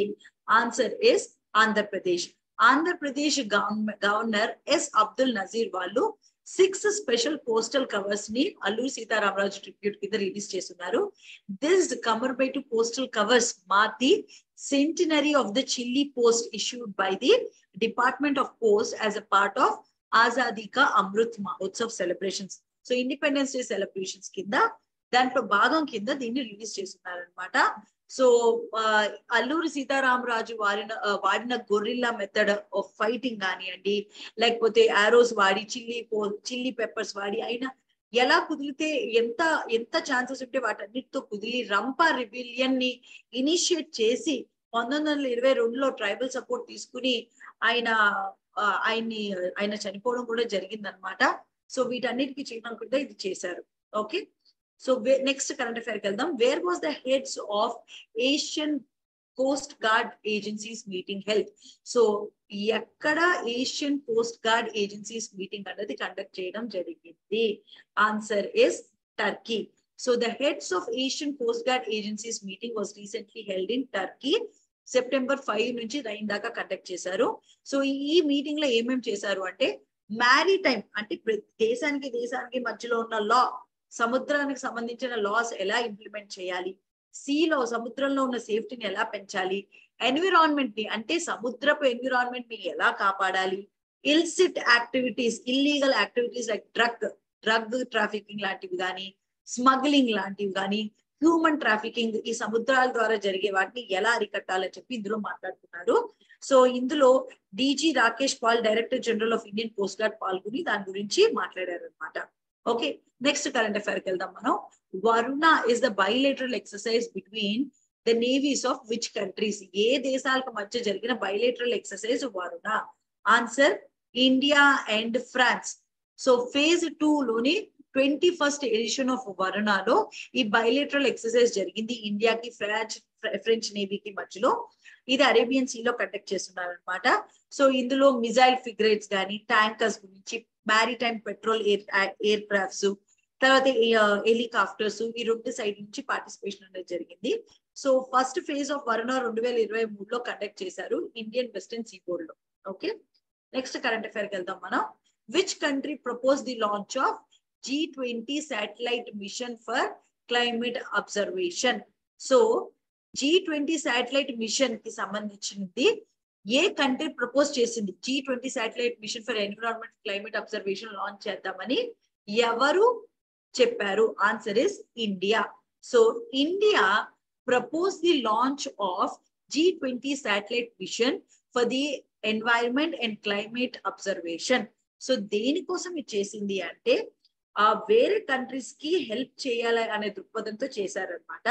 సో ఈ శాటిలైట్ ఏం చేస్తుంది అంటే వెదర్ క్లైమేట్ అబ్జర్వేషన్ అనేది జరుగుతుంది. ఇందులో ఈ శాటిలైట్ లో పారామీటర్ మెజర్మెంట్స్ ఉంటాయి. అంటే ఎయిర్ పొల్యూషన్ ఎంత ఉంది, గ్రీన్ హౌస్ గ్యాసెస్ ఎమిషన్స్ ఎంత ఉన్నాయి, హ్యూమిడిటీ ఎంత ఉంది, ఓషన్ బిహేవియర్ ఎంత ఉంది, ఇట్లాంటివంతా కూడా ఇందులో పారామీటర్స్ ద్వారా దీంట్లో అంచనా వేస్తారు అనమాట.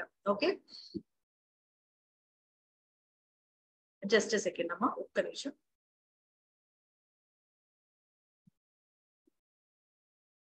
Yeah, so G20 satellite machine ని అందరికి బెనిఫిట్ గా ఉండాలని చెప్పేసి ఇది లాంచ్ చేస్తామని చెప్పి ప్రపోజ్ చేశారు.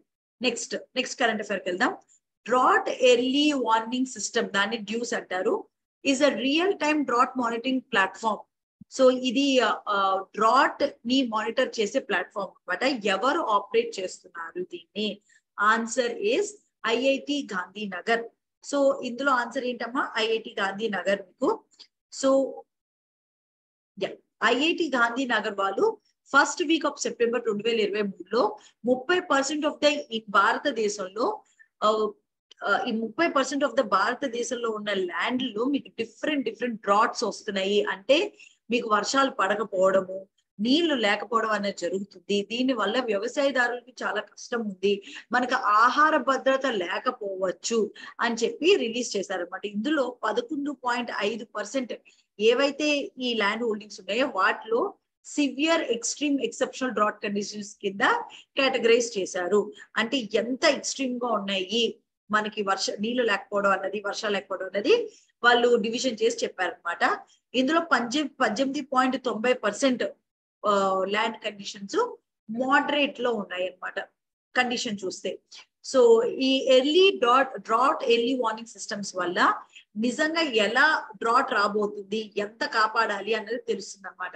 సో ఇందులో ఏం చేస్తారంటే ఎర్లీ డ్రాట్ వార్నింగ్ సిస్టమ్స్ లో జనరల్ గా లైక్లీహుడ్ ఆఫ్ డ్రాట్ అనేది కనపడతారు. అంటే డ్రాట్ ఎన్ని ఏళ్లలో రాబోతుంది, లేదా ఇయర్ డ్రాట్ ఉంటుందా, ఎంత టైం దాకా ఉంటుంది, దాని యొక్క సివియారిటీ అంటే ఎంత ఉండబోతుంది అన్నది కూడా కనిపెడతారు అనమాట.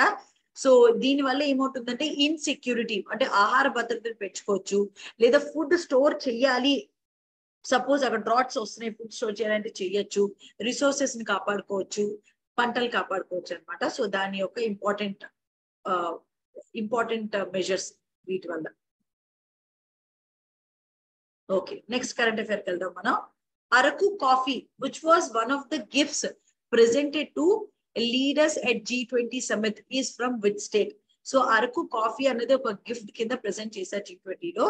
ఏ రాష్ట్రానికి సంబంధించింది? మీ అందరికి ఆన్సర్ ఆల్రెడీ తెలుసు దీనికి, ఆంధ్రప్రదేశ్. సో రీసెంట్ గా G20 సమిట్ జరిగినప్పుడు ఢిల్లీలో వరల్డ్ లీడర్స్ అందరూ వచ్చారు కదా, అందులో హ్యాండ్ క్రాఫ్ట్స్ గిఫ్ట్స్ అనేది ఇవ్వడం జరిగింది అనమాట.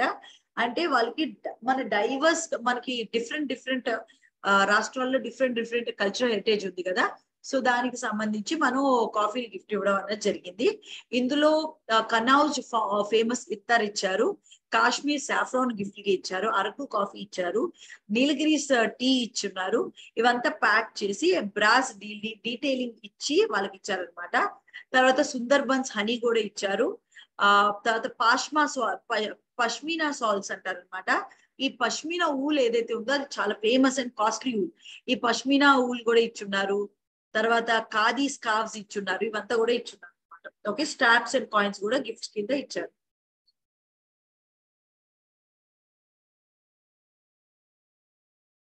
నెక్స్ట్ కరెంట్ అఫైర్ కి వెళ్దాం మనం.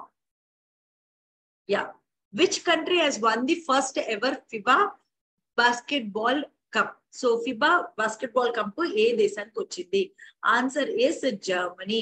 సో జర్మనీకి first time FIBA basketball world cup title ఇచ్చారనమాట, సెర్బియా విన్ అయినందుకు.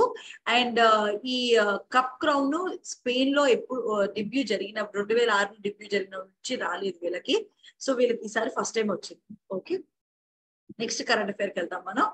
India handed over the G20 presidency to which country? దీని గురించి ఆల్రెడీ మనం లాస్ట్ టైం డిస్కస్ చేసుకున్నాం, అంటే నిన్నటి క్లాస్ లో కూడా మాట్లాడుకున్నామని. లాస్ట్ టైం అంటే ఇండియా ఏ కంట్రీకి ఇచ్చిందమ్మా G20 ప్రెసిడెన్సీ? చెప్పండి.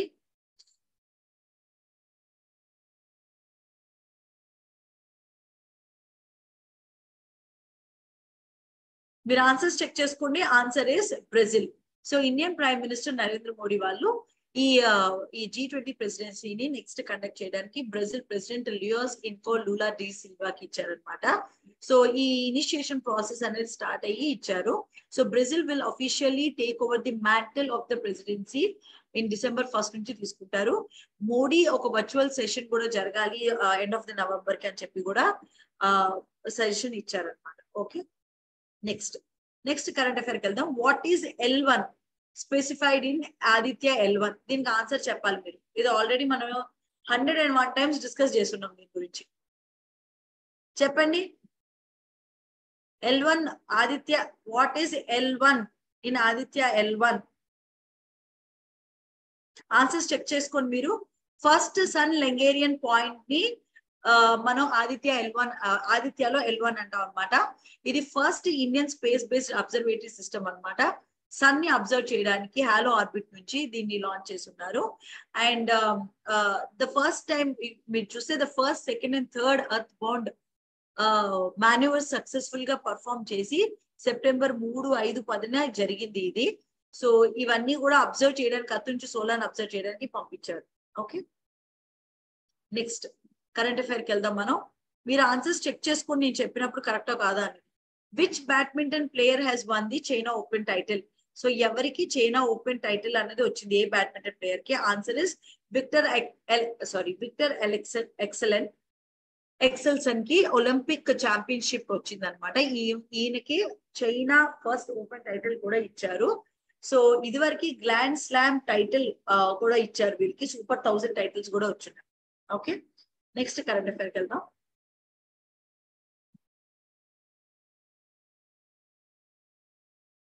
Which is the International Day for South-South Cooperation observed?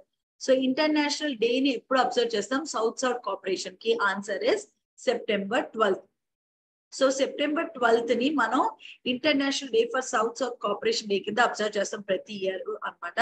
Solidarity equality partnership కి, అంటే సౌత్ కి మధ్య సాలిడారిటీ ఎంత ఉంది, ఈక్విటీ ఎంత ఉంది, మనం ఎలా పార్ట్నర్షిప్ మనం ఎట్లా వర్క్ చేయొచ్చు, తర్వాత ఈ కంట్రీస్ ఈ దేశాల మధ్య సత్సంబంధాలు ఎలా నెలకొల్పచ్చు, గోల్స్ డెవలప్మెంట్ వాటి గోల్స్ ని ఎలా అచీవ్ చేయొచ్చు, సస్టైనబుల్ డెవలప్మెంట్ గోల్స్ ని ఎలా అచీవ్ చేయొచ్చు అన్నది ఈ పర్టికులర్ సమితి యొక్క ముఖ్య ఉద్దేశం. Okay, next, which city is the host of 4th G20 sustainable finance working group meeting? So ఈ 4th G20 sustainable finance work group meeting కి ఎవరు హోస్ట్? ఆన్సర్ ఏంటి? Answer is Varanasi. So Varanasi is the G20 sustainable finance working group meeting జరిగింది ఇందులో. So ఇందులో 85 మంది పైగా delegates వచ్చున్నారు, member countries నుంచి ఇన్వైట్ చేస్తున్నారు. సో ఇందులో న్యూ డెవలప్మెంట్ బ్యాంక్ వాళ్ళు పాల్గొన్నారు. తర్వాత ఈ పర్టికులర్ వర్కింగ్ మోటివ్ ఏంటి అంటే ఫైనాన్షియల్ హెల్ప్ ఎన్షూర్ చేయాలి, గ్లోబల్ సస్టైనబిలిటీ పెంచుకోవాలి, గ్లోబల్ గ్రోత్ కి మనందరూ కృషి చేయాలి, గ్రీనరీకి ఎక్కువ ట్రాన్సిషన్ చేయాలి అని చెప్పేసి దీని యొక్క అంచనా. ఓకే, నెక్స్ట్ కరెంట్ అఫైర్ ఏంటి అంటే నేషనల్ జ్యుడిషియల్ డేటా గ్రిడ్ అని ఉంది కదా, justice national judicial data grid, అదే NJDG అంటారు. ఏ దేశానికి సంబంధించింది? Answer is India. So the supreme court on board in it's case data on national judicial data grid. So ఇది ఒక పోర్టల్ అన్నమాట. సో దేనికి అంటే కేసెస్ కి, అంటే సుప్రీంకోర్టు కి సంబంధించిన కేసెస్ కానీ, పెండింగ్ కేసెస్ కానీ, డిస్పోజ్డ్ కేసెస్ కానీ, మొత్తం దేశం వ్యాప్తంగా ఉన్నవన్నీ అందులో కనపడాలి అని చెప్పి వాళ్ళు ఇచ్చారు. సో ఈ పోర్టల్ అన్ని స్టెప్ బై స్టెప్ ఉండాలి, అకౌంటబిలిటీ కోసం, ట్రాన్స్పరెన్సీ కోసం ఇది జ్యుడిషియల్ డొమైన్ అనేది మెయింటైన్ చేయడం జరిగింది. ఓకే, సో ఈ నేషనల్ జ్యుడిషియల్ డేటా గ్రిడ్ లో ఏంటి అంటే ఇది ఒక డేటా బేస్ అనమాట. ఇందులో ఆర్డర్స్ ఉంటాయి, జడ్జ్మెంట్స్ ఉంటాయి, కేసు డీటెయిల్స్ ఉంటాయి, ఇవన్నీ ఉంటాయి అన్నమాట. ఓకే, సో ఇందులో డేటా ఇస్ అప్డేటెడ్. ఈ నేషనల్ జ్యుడిషియల్ డేటా గ్రిడ్ లో డేటాను అప్డేట్ చేస్తారు, రియల్ టైమ్ బేసిస్ లో డేటా అప్డేట్ అయి ఉంటుంది, మీకు అన్ని ఇందులో చూసుకోవచ్చు అనమాట. సో త్రూ అవుట్ ద ఈ కోర్ట్స్ ఇది ఎలా పర్ఫామ్ అవుతుందో అన్నది చూడొచ్చు మనం. ఒక్క నిమిషం అమ్మ, జస్ట్ సెకండ్, స్క్రీన్ స్టక్ అయింది, 1 second.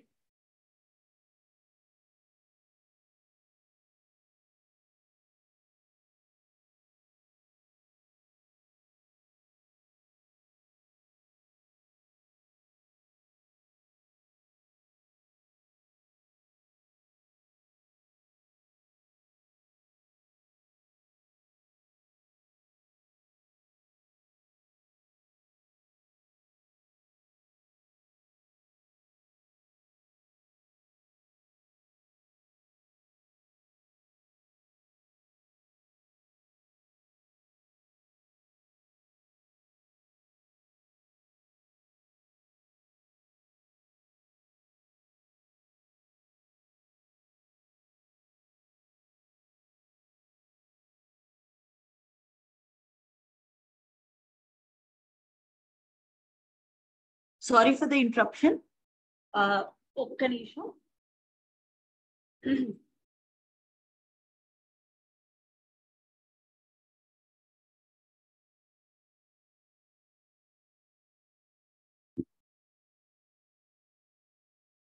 ఆడియో వీడియో క్లియర్ ఉందా అమ్మా? ఒకసారి నాకు చూసి చెప్తారా? ఒకసారి రిప్లై ఇస్తారా నాకు? My audio and video both are clear, right?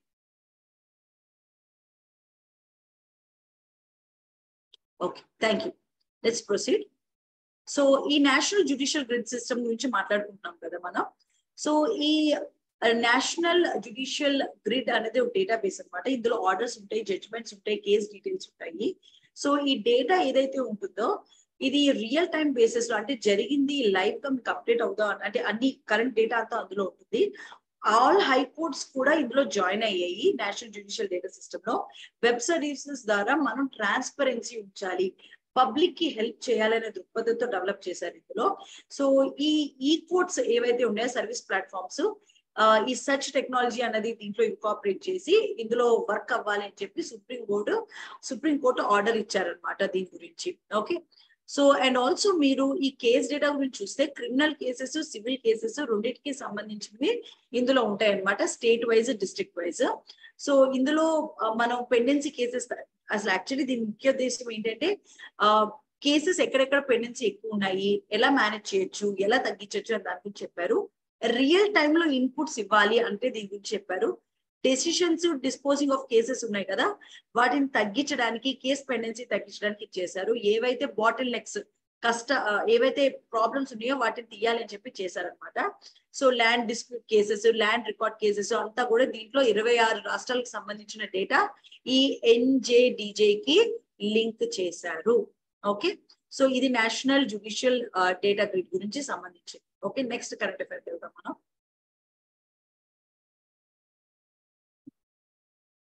Yeah. Which institution released a report citing sluggish progress on? Yeah. Which institution released a report citing sluggish progress across the world towards SDG 8? చెప్పండి, SDG 8 అంటే ఏంటి? నేను దీనికి answer అడిగే ముందు మిమ్మల్ని question అడుగుతున్నాను. Sustainable development goal 8 ఏంటి? 30 సెకండ్స్ టైం ఇస్తాను, చెప్పండి.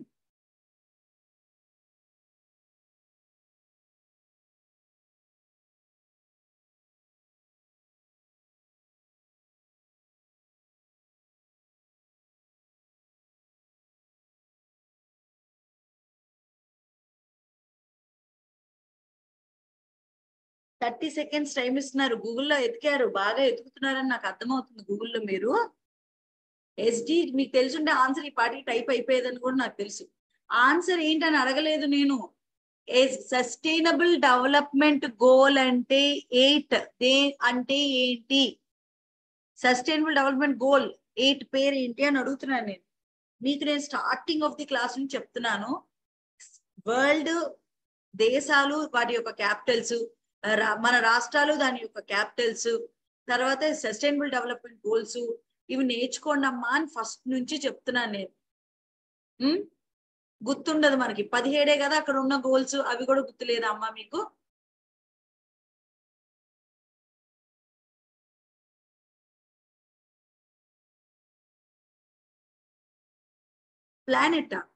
ప్లానెట్ ఎట్ పీసా, పీపుల్ ప్రాస్పెరిటీయా, ఏంటో మాట్లాడుతున్నారు మీరు అసలు. సస్టైనబుల్ డెవలప్మెంట్ 8 గోల్ ఏంటి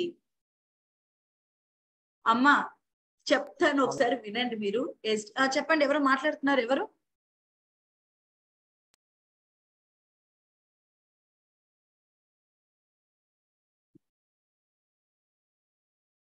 ఎవరో ఏదో చెప్పాలనుకున్నారు, ఆన్సరా?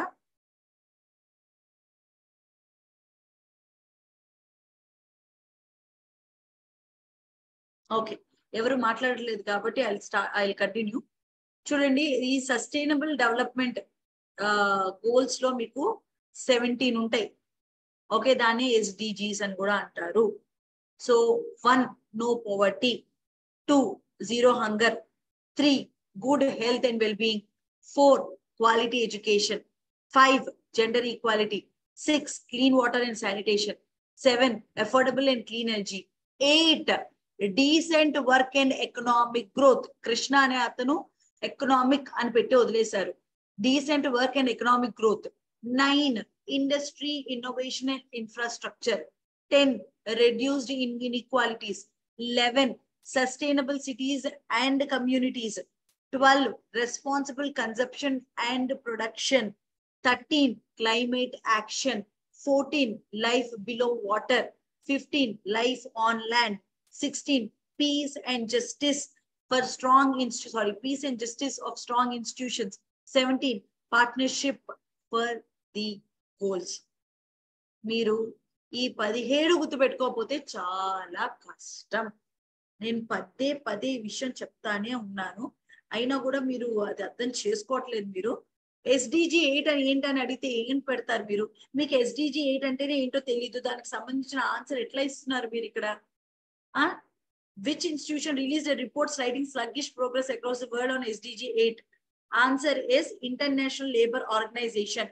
So the International Labour Organization issued a policy briefing stating that the world is falling significantly behind in achieving Sustainable Development Goal 8. So ఇందులో సస్టైనబుల్ ఎకనామిక్ గ్రోత్ లేదు, full employment రావట్లేదు, decent work for all లేదు, ఇది పెంచాలి అని చెప్పి వాళ్ళు report release చేశారు. సో ILO ఎనాలిసిస్ ప్రకారంగా 2/3 ఆఫ్ ద SDG 8 ఇండికేటర్స్ ఏవైతే ఉన్నాయో ఇన్సఫిషియంట్ ప్రోగ్రెస్, సరైన ప్రోగ్రెస్ చూపించట్లేదు. ఇంటర్నేషనల్ కమ్యూనిటీ వాళ్ళు టార్గెట్ రీచ్ అవ్వట్లేదు, 2015లో ఎలా ఉందో అలాగే ఉంది అని చెప్పి రిపోర్ట్ రిలీజ్ చేశారు. ఓకేనా? నెక్స్ట్ కరెంట్ అఫైర్ కి వెళ్దాం. What is the rank of India in world happiness index? World happiness index 2023లో ఇండియా ర్యాంక్ ఏంటి? ఆన్సర్ ఏంటి అంటే 126, 126. ఇండియా 146 కంట్రీలో 126 ర్యాంక్ ఇచ్చారు ఇన్ వరల్డ్ హ్యాపీనెస్ ఇండెక్స్ లో అన్నమాట 2023లో. So happiness level decline. ఎందుకు డిక్లైన్ అవ్వదు? మీరు ఆన్సర్ చేయకపోతే నా హ్యాపీనెస్ డిక్లైన్ అవుతుంది. అట్లానే ఇది కూడా అన్నమాట. అర్థమవుతుందా? మీరు ఆన్సర్స్ చేయట్లేదు, మీరు ఎగ్జామ్ రెడీ అవుతూ చెప్పిన పని చేయట్లేదు అంటే ఏమనాలో నాకైతే అర్థం కావట్లేదు. సో హ్యాపీనెస్ లెవెల్స్ డిక్లైన్ అవుతున్నాయి, కంట్రిబ్యూట్ చేస్తున్నాయి, మెంటల్ ఇల్నెస్ పెరుగుతుంది, హెల్త్ క్రైసిస్ ఉంది, మెంటల్ హెల్త్ క్రైసిస్ ఉంది. సో COVID-19 పాండమిక్ వల్ల జరుగుతుంది అని చెప్పి రిపోర్ట్ రిలీజ్ చేశారనమాట. సో యాంటీ డిప్రెసెంట్స్ ఎక్కువ వాడుతున్నారు, మూడ్ స్టెబిలైజర్స్ ఎక్కువ వాడుతున్నారు. 41% ఇంక్రీజ్ ఉంది ఈ వాడకంలో 2019 నుంచి ఆగస్ట్ 23 దాకా అని చెప్పి రిపోర్ట్ రిలీజ్ చేస్తున్నారు. అయితే ఇక్కడ మీరు గమనించాల్సిన విషయం ఏంటి అంటే వరల్డ్ హ్యాపీనెస్ ఇండెక్స్ ఏదైతే ఉందో అది దేశంలో ఉన్న మనుషుల యొక్క హ్యాపీనెస్ మీద డిపెండ్ అయ్యి ఈ ఇండెక్స్ రిలీజ్ చేస్తారనమాట. సో ఇది UN sustainable development solutions network వాళ్ళు ఇస్తారు. సో అందులో మనకి ఈసారి 126 పొజిషన్ వచ్చింది. అయితే ఈ ఎవరైతే ఈ రిపోర్ట్ పబ్లిష్ చేస్తారో వాళ్ళు ఇందులో కొన్ని ఫ్యాక్టర్స్ కన్సిడర్ చేస్తారు, కొన్ని ఇండికేటర్స్. ఏంటి అంటే సోషల్ సపోర్ట్ ఎంత ఉంది ఆ దేశంలో, ఫ్రీడమ్ ఎంత ఉంది, కరప్షన్ లెవెల్స్ ఎంత ఉన్నాయి, లైఫ్ ఎక్స్పెక్టెన్సీ ఎంత ఉంది, జనరాసిటీ ఎంత ఉంది, తర్వాత గ్రాస్ డొమెస్టిక్ ప్రోడక్ట్ వాల్యూ ఎంత ఉంది, ఇవంతా కూడా కన్సిడర్ చేసి ఇస్తారు. బిహేవియర్ ఎలా ఉంది, కైండ్నెస్ ఎంత ఉంది, సోషల్ మీడియా ఇంపాక్ట్ ఎంత ఉంది, ఇవంతా కూడా మెజర్ చేస్తారు అనమాట ఈ వరల్డ్ హ్యాపీనెస్ ఇండెక్స్ లో. ఓకే, నెక్స్ట్ కరెంట్ అఫైర్ కి వెళ్దాం మనం. Santi Niketan which was designated UNESCO world heritage, ఇది కూడా ఆన్సర్ చేయాలి మీరు. Santi Niketan which was designated as UNESCO World Heritage Site is in which state? ఏ రాష్ట్రంలో ఉంది Santi Niketan? UNESCO world heritage site కింద రికగ్నైజ్ చేశారు కదా, ఏ రాష్ట్రంలో ఉంది? Answer is West Bengal. Santi Niketan ఒక కల్చరల్ అండ్ ఎడ్యుకేషనల్ హబ్ అన్నమాట, వెస్ట్ బెంగాల్ లో ఉంది. సో పోయిట్ రవీంద్రనాథ్ ఠాగూర్ వాళ్ళు ఫౌండర్ అన్నమాట దీనికి. అండ్ దీనికి యునెస్కో వరల్డ్ హెరిటేజ్ సైట్ కింద రికగ్నైజ్ చేశారు. సో 45వ session of world heritage committee జరిగిన సౌదీ అరేబియాలో ఇది కండక్ట్ చేశారు. 1901లో శాంతి నికేతన్ స్థాపించబడింది రెసిడెన్షియల్ స్కూల్ కింద. ఇండియన్ ట్రెడిషన్స్ ని, గ్లోబల్ యూనిటీని పెంపొందించడానికి, రిలీజియస్ అండ్ కల్చరల్ బౌండరీస్ ని లేకుండా రిలీజియస్ బిలీఫ్స్ కానీ కల్చరల్ యూనిటీ పెంచడానికి ఇది స్థాపించారు. సో 1921లో వరల్డ్ యూనివర్సిటీ విశ్వభారతి కింద ఇవాల్వ్ అయింది. ఓకే, నెక్స్ట్ కరెంట్ అఫైర్ కి వెళ్దాం మనం. India announce its plan to eradicate tuberculosis by which year? ఏ సంవత్సరం కల్లా ఇండియా ట్యూబర్క్యులోసిస్ ఇరాడికేట్ చేస్తాను అని చెప్పి అనౌన్స్ చేశారు? Answer is 2025. So union minister Jitendra Singh వాళ్ళు ఏం చేశారంటే పబ్లిక్ ప్రైవేట్ పార్ట్నర్షిప్ చాలా ఇంపార్టెంట్ ఇలాంటి స్ట్రాటజీకి. సో టీబీ ముక్త్ భారత్ అన్నది మనం చూడాలనుకుంటున్నాము. సో ఈ టీబీని ఇరాడికేట్ చేయాలి, టీబీ ముక్త్ ఎక్స్ప్రెస్ ఉండాలి అని చెప్పి ఒక మొబైల్ మెడికల్ వ్యాన్ ని కూడా స్టార్ట్ చేస్తున్నారు. So under Shri Mata Vaishno Devi Narayana health care initiative కింద దీన్ని చేశారనమాట. సో ఈ వ్యాన్ ఏదైతే ఉందో రకరకాల వేరే వేరే గ్రామాలకు వెళ్ళి ఉత్తమ్పూర్ లోని చలో చలే టీబీ కో హరానే అని చెప్పేసి స్లోగన్ ఇచ్చారు. సో ఈ స్లోగన్ తో టీబీని మనం అరికట్టాలి, ఆ అవగాహన పెంపొందించాలి అన్నది వీళ్ళ యొక్క ఎయిమ్ అనమాట. సో ఈ టీబీ వ్యాధి చూసినట్లయితే మీరు బ్యాక్టీరియల్ డిజీజ్ అనమాట. ఇది జనరల్ గా లంగ్స్ ని ఎఫెక్ట్ చేస్తుంది అండ్ వేరే పార్ట్ ఆఫ్ ద బాడీస్ అంటే వేరే అంగాలు, శరీరంలో ఉన్న వేరే అంగాలు కూడా ఇది వ్యాపిస్తుంది అనమాట. సో ఈ టీబీ బ్యాక్టీరియా కాజ్ చేసే బ్యాక్టీరియా పేరు మైకోబాక్టీరియం ట్యూబర్క్లోసిస్, అందుకే ట్యూబర్క్లోసిస్ అని పిలుస్తారు దీన్ని. సో ఇది ఎయిర్ గాలి ద్వారా స్ప్రెడ్ అవుతుంది అనమాట. మనం కాఫ్ చేసినప్పుడు, సీజ్ చేసినప్పుడు, ఊసినప్పుడు ఇది స్ప్రెడ్ అవుతుంది. సో లంగ్ ని ఎక్కువ ఎఫెక్ట్ చేస్తుంది. సో ఇది కొంచెం జర్మ్స్ లోపలికి వెళ్ళినా కూడా ఇన్ఫెక్ట్ అయిపోతారు అనమాట. ఓకే, నెక్స్ట్ కరెంట్ అఫైర్ వెళ్దాం. Which racing driver won the Singapore Grand Prix tournament? So ఏ రేసింగ్ డ్రైవర్ కి సింగపూర్ గ్రాండ్ ప్రిక్స్ టోర్నమెంట్ లో విన్ అయ్యారు? Answer is Carlos Sainz. So Carlos Sainz కి అవార్డు వచ్చింది. సో ఈ Spanish motor sports racing driver Carlos Sainz కి first నుంచి లాస్ట్ దాకా ఇది చేసినందుకు సింగపూర్ గ్రాండ్ ప్రిక్స్ టోర్నమెంట్ లో విన్ అయి ఉన్నారు. సో ఇది ఫస్ట్ టైం ఈ సీజన్ లో విన్ అవడం. Max Westman was the 5th to win in this season. Okay, next current affair కి వెళ్దాం మనం. When is the international day of sign languages celebrated? So international sign languages day ని ఎప్పుడు celebrate చేసుకుంటాము? Answer is September 23rd. So September 23rd general గా Indian sign language research and training centre వాళ్ళు celebrate చేస్తారు అనమాట. ఇది ministry of social justice and empowerment వాళ్ళు celebrate చేస్తారు.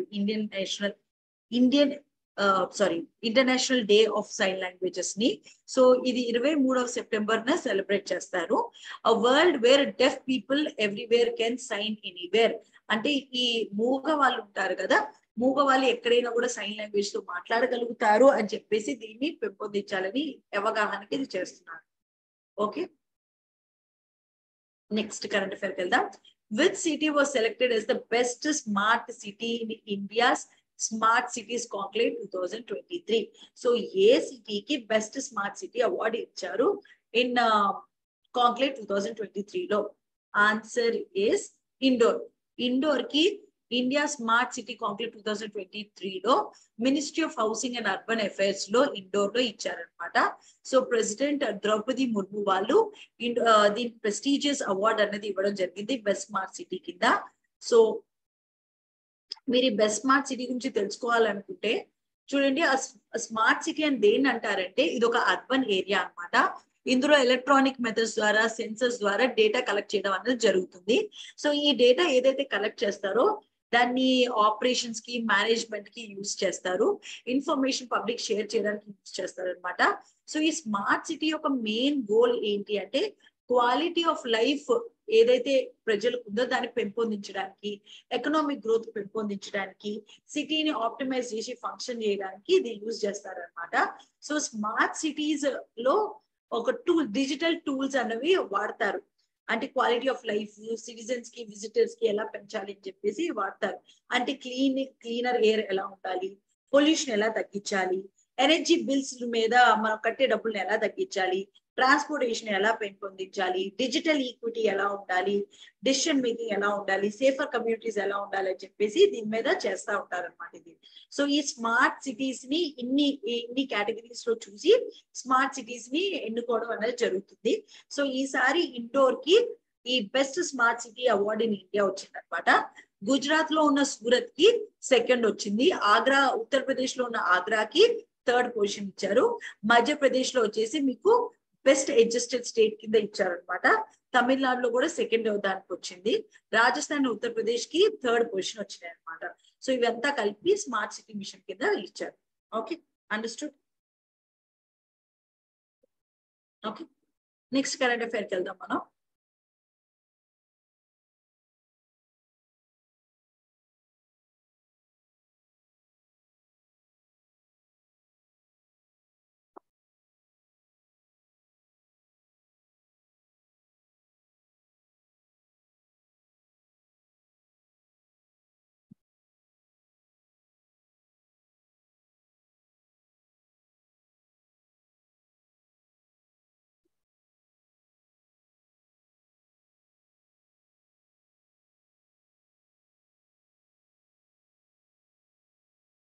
స్క్రీన్ మళ్ళీ స్టక్ అయింది 2 minutes. ఈ జూమ్ లో ప్రాబ్లమో లేకపోతే my system is good. I don't know what is the problem. System it's good. ఒకసారి let me check.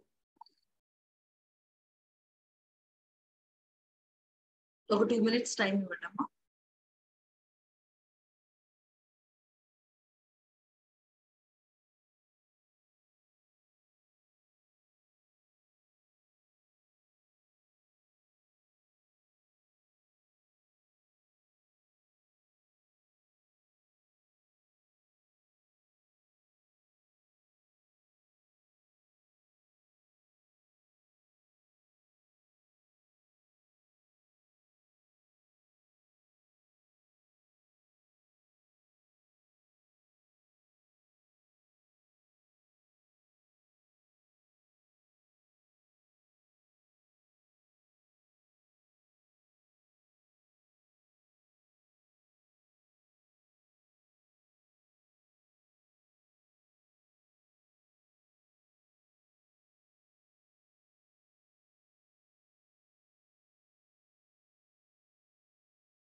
Students, I hope you are able to hear me.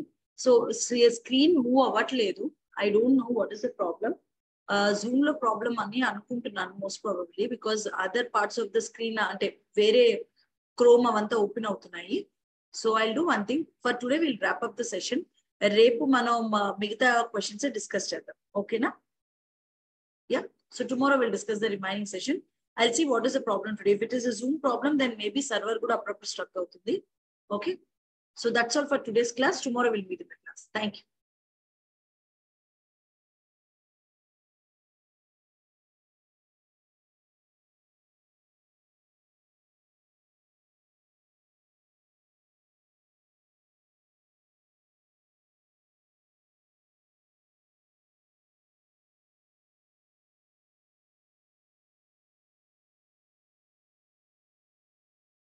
మీరు logout అయిపోండి అమ్మా. నా స్క్రీన్ ఇది లాగౌట్ అవ్వట్లేదు. మీరు లాగౌట్ అయిపోండి.